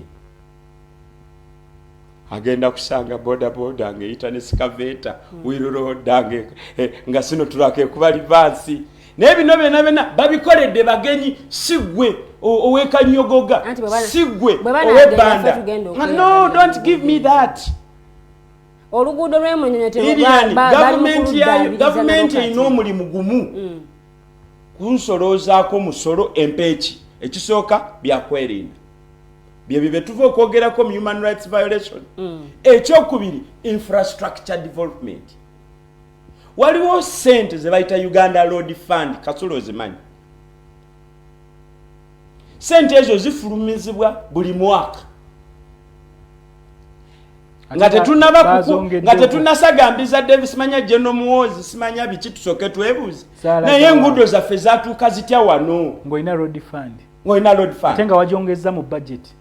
Era twebuuze sente ezibadde zirina okumaintaininga enguudo all the way ani abadde azirya tabeera sebutobuto ono gwe tulabye wano because tosobola kubanga wabba empuuta ne bakusanga mu kiraalo bw'olaba gwe batumye okwaza ebinnya by'enguudo tubanga ezibadde zirina okulabirira enguudo obutafa tuka ku point eyo gwozirina tuli mu kusavinga kakati oyo director sijja kumwogerako ebizibu bye bingi simanyi oba contract yeweze emyezi 2 kati ali desperate ajja kuzinira n'obukookolo obuli mu State House okusobola okufuna contract renewal. Minister Chofa Togabye talina experience yabwa minister bwe tuba twogera Chofa Togabye si bunna Kampala yatugambye SFC erina obusobozi okuba nti eddaabiriza Chofa Togabye anjagala nziremu ekibuuzo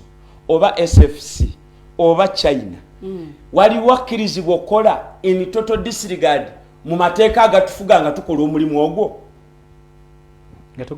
Chofa Togabye anajja mu parliament n'atunyonnyola sente ezazze Kampala nga zivudde ku vote eri nga zize ku repairing nguudo. Chofa Togabye anayimirirawo because ndabyeko nga KCC ebagito genda mu parliament okwakauntinga ba directors ne byabula. Juzi batulaga minister wa Kampala Hanifa Chofa Togabye kolo yali yekwese parliament ya mubounce nga dayo toyina kyo tugamba toyina kyo leese basebe ne banyabo n'obuzibu bwe tulina kati nte Chofa Togabye naye tutandika okubaganya naye ebirowoozo ku Kampala really minister kuki minister wa Kampala kuki gwale oli de minister ya district ye neteeka lya Kampala mu minister wa district neteeka lya Kampala litegeera kakati Chofa nzera lwakishene ennuma kwe kujjanga tuzze okwogera ebizimbe eggwanga lyaffe n'otuteramu zi diversion kati Chofa Togabye olesewa tuli tubadde twogera ku Muwozi mbadde sitera nnyo omwogerako naye kati gwe batuleetedde yalina obukugu because don't give me crap musijui SFC engineering department bali bazimbye watulabeko because loko bwebejja ng'eyagala okuzimba ekizimbe kino ekulaga byekozeeko. Twazimba Zambia, twazimba Morocco, twazimba South Africa. Data profile. Mu contracts bwe tuba tuzigaba ebyo bwe tutunulya ntuga nti tuwe Kasule sono. Kakati Luyimbazi nekyofa togabye bannakyala ababiri abo batubuulire competence ya SFC technically mu kuddaabiriza enguudo zino ku standard y'ekibuga ekikulu baali bakoleddeko wa. Now, Lilian, nze Mayanja ndowooza omulimu nina gumu gwokka ku nsi. Bwe ndaba munnauganda nga bamutwala mu byakiguumaza ng'enteyo tenkono. Babu we Brusera akuluma bakuwa magnesium nawe n'osiba ebiyina mubanange baleese eddagala. Muwozi omuntu ajja ku mbaga ya munne ne speech empandiike ne mulema okusoma yagenda okuddaabiriza ebinya by'enguudo z'e Kampala. Waki bamuleese engineer kulambula bamuleese to divert us kubanga bamanyi twagala nnyo kyogerako. Okitegedde si kyekyo mwami Luyimbazi okuteeka politics mu no Luyimbazi is busy politicking because if you don't want no listen ensonga eno eyamba bannaUganda n'okuba tulina abagenyi because bannaUganda bagicomplaininzeeko ebinya bisusse. Lilian nze ndi student wa politics waliwo munnabyabufuzi omwe yawandiika n'agamba nti abantu ba depriving ba starving ku Black Point nga banatera okufa bakobyo basulira bagenda kutendereza ng'omuzira waabwe. Zino enguudo tezifudde jjo okiwulira naye nkugambe tulina sente ze bayita road fund. Tulina sente zirina okuva mu central government zijenga ku districts okola ki. The question we must ask si kyofa togabi twebuuze Kampala district central government ejijjamu omusolo gwa sente mmeka ekomyawo mmeka okola enguudo. Before you talk about road mayor, before you talk about Luyimbazi. Because ekikola enguudo sente ate banna Kampala tuzisasula. Sibula mwami Mayanja. Basebe ne banyabo mbasaba fenga ba Mayanja tukyali balamu. Maybe ettafali tetugenda gatta ku ggwanga lyaffe. Temuloba tujja kujanga tubazuukuse. Kana akazanyo ka muwozo okujja okuyiwa ettaka eribala lumonde. Kubange ettaka eribala era simanyi lwaki abantu obala kuba enkuba etonya mumanyi countryside mwine emmere because badidde ettaka eggimu eryandibadde eribala bo basuulewo ebijanjaalo basike abantu bandibadde abekanyogo gatsigamu atsimbye edda amasamba ga kasooli because bano bagayi kye batugamba Lilian nakola ne company bagiyita dot services okiwulira yanyambako okutegeera enzimba y'enguudo naye ate yabeera blacklisted by World Bank tesobola kuddamu kufandinga project nga dot service ye bidding. Sibula mwami Mayanja basebe ne banyabo enguudo z'e Kampala nga bwe zifaanana damages eziriko tezikyasaana repair zisaana total overhaul. Enguudo ezo bazitegekera ekibuga ky'abantu 9 kakati I think by 2025 Kampala ajja kuba asulamu abantu milioni 3 by 2025. Ababeeramu emisana abalala n'abasulamu bali. Batuleetedde emmotoka number plate ezirimu bu cheap zi digital number plates zezigenda okuyita mu malaala ago because enguudo zaffe kati egenda kujeyingire mu Valley Dam ebeereko mu mazzi futi nga 7 wansi emale bulukukeyo ngezo zichipu zikyakola naye bo abatuleetedde ezo innovation mu number plate bayogera ki ku nguudo emmotoka ezirina number plate eziri digital kwe zigenda okuyita ate nazo tugenda zigulanga balaba passport kuba bakusanga ne passport yonga mpya ne baga nti kakati ezo tuzimaze tugeze ku za East African Community Tanzania bayitanga ina katabaka kadde jangu tukuwa akapya ku bwerere Uganda twakasasulide basebe ne banyabo temwebaka Dr. Besigye atula muzine Entebbe naga nti tulina akatuubagiro k'obujega tuli bajega fenanga nange mwendi naye basebe ne banyabo tutandika okunaabako mu maaso n'obujonjo tubujjeko tutandika okulaba ebintu bino oluguudo lwa Collins terufa mu lunaku lumu zize zifanga batulaba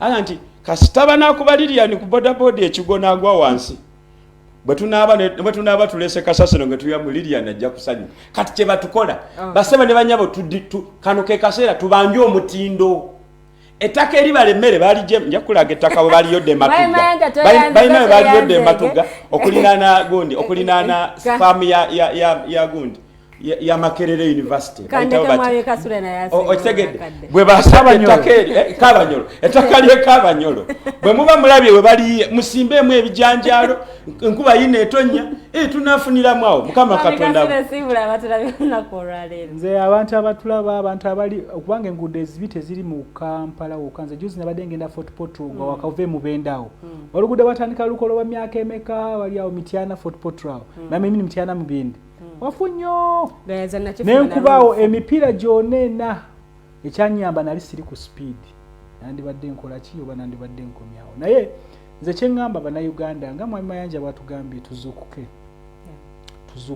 tutandike okutwala ebintu bino serious tuve mu bintu by'okubalaata kubanga gavumenti etukulembera etandise okubalaatira mu buli kimu kyonna naffe ne tubalaata ne tubiraba bulabyawo ne tubizannyiramu ku social media naki social media tugina tugikozesa olaba spire abadde yatandika muntu omu naye ku Twitter naye olaba mbu ku X former Twitter naye olaba mbu akozinze impact so tukozesa all the spaces zetuyina okulaba nga tuteekawo okudimandinga omunnaUganda the dignity kubanga nze olaba ebibiina bino bw'oba obiraba tolaba binnya nga binyalaba okufa kw'omunnaUganda because how many people are dying out of those accidents enguudo zetulina wano za colonialist bagundi ziri ku standard yabako yes the standard gye tuliko nze omusajja yambuuza juzi n'angamba njagala ombulire accidents meka ezibeera ebungereza olunaku olumu naye enguudo zaffe zetulina ziri the same so abatulaba nze n'okubasiibula oba kyotegeeza otegeeza ki naye nze kyeŋŋamba tuzukuke okomawo wiiki ejjanga oli mulamu mu Uganda kyamagero so basiibule weesabire osobole okudda obasagambagaliza okubeera obulungi neebaza timu bwe tutambudde olunaku olwaleero mu kontolo mwali omukulu Jeremiah Mukiibi n'omwami Mukose Arnold Anthony bwe tutambudde programu eno okubeera nga bwe musobodde okubanga mugiraba neebaza abapanalist bwe tubadde mu studios era nga nze omumbejja luwedde Lilian mbagaliza kubeera bulungi temusubwa interface show naku olwenkya saawa 6 okutuuka ku 8 ne obuwangwa n'ennono ate ku makya saa 2 okutuuka ku saawa 4 mbagaliza kubeera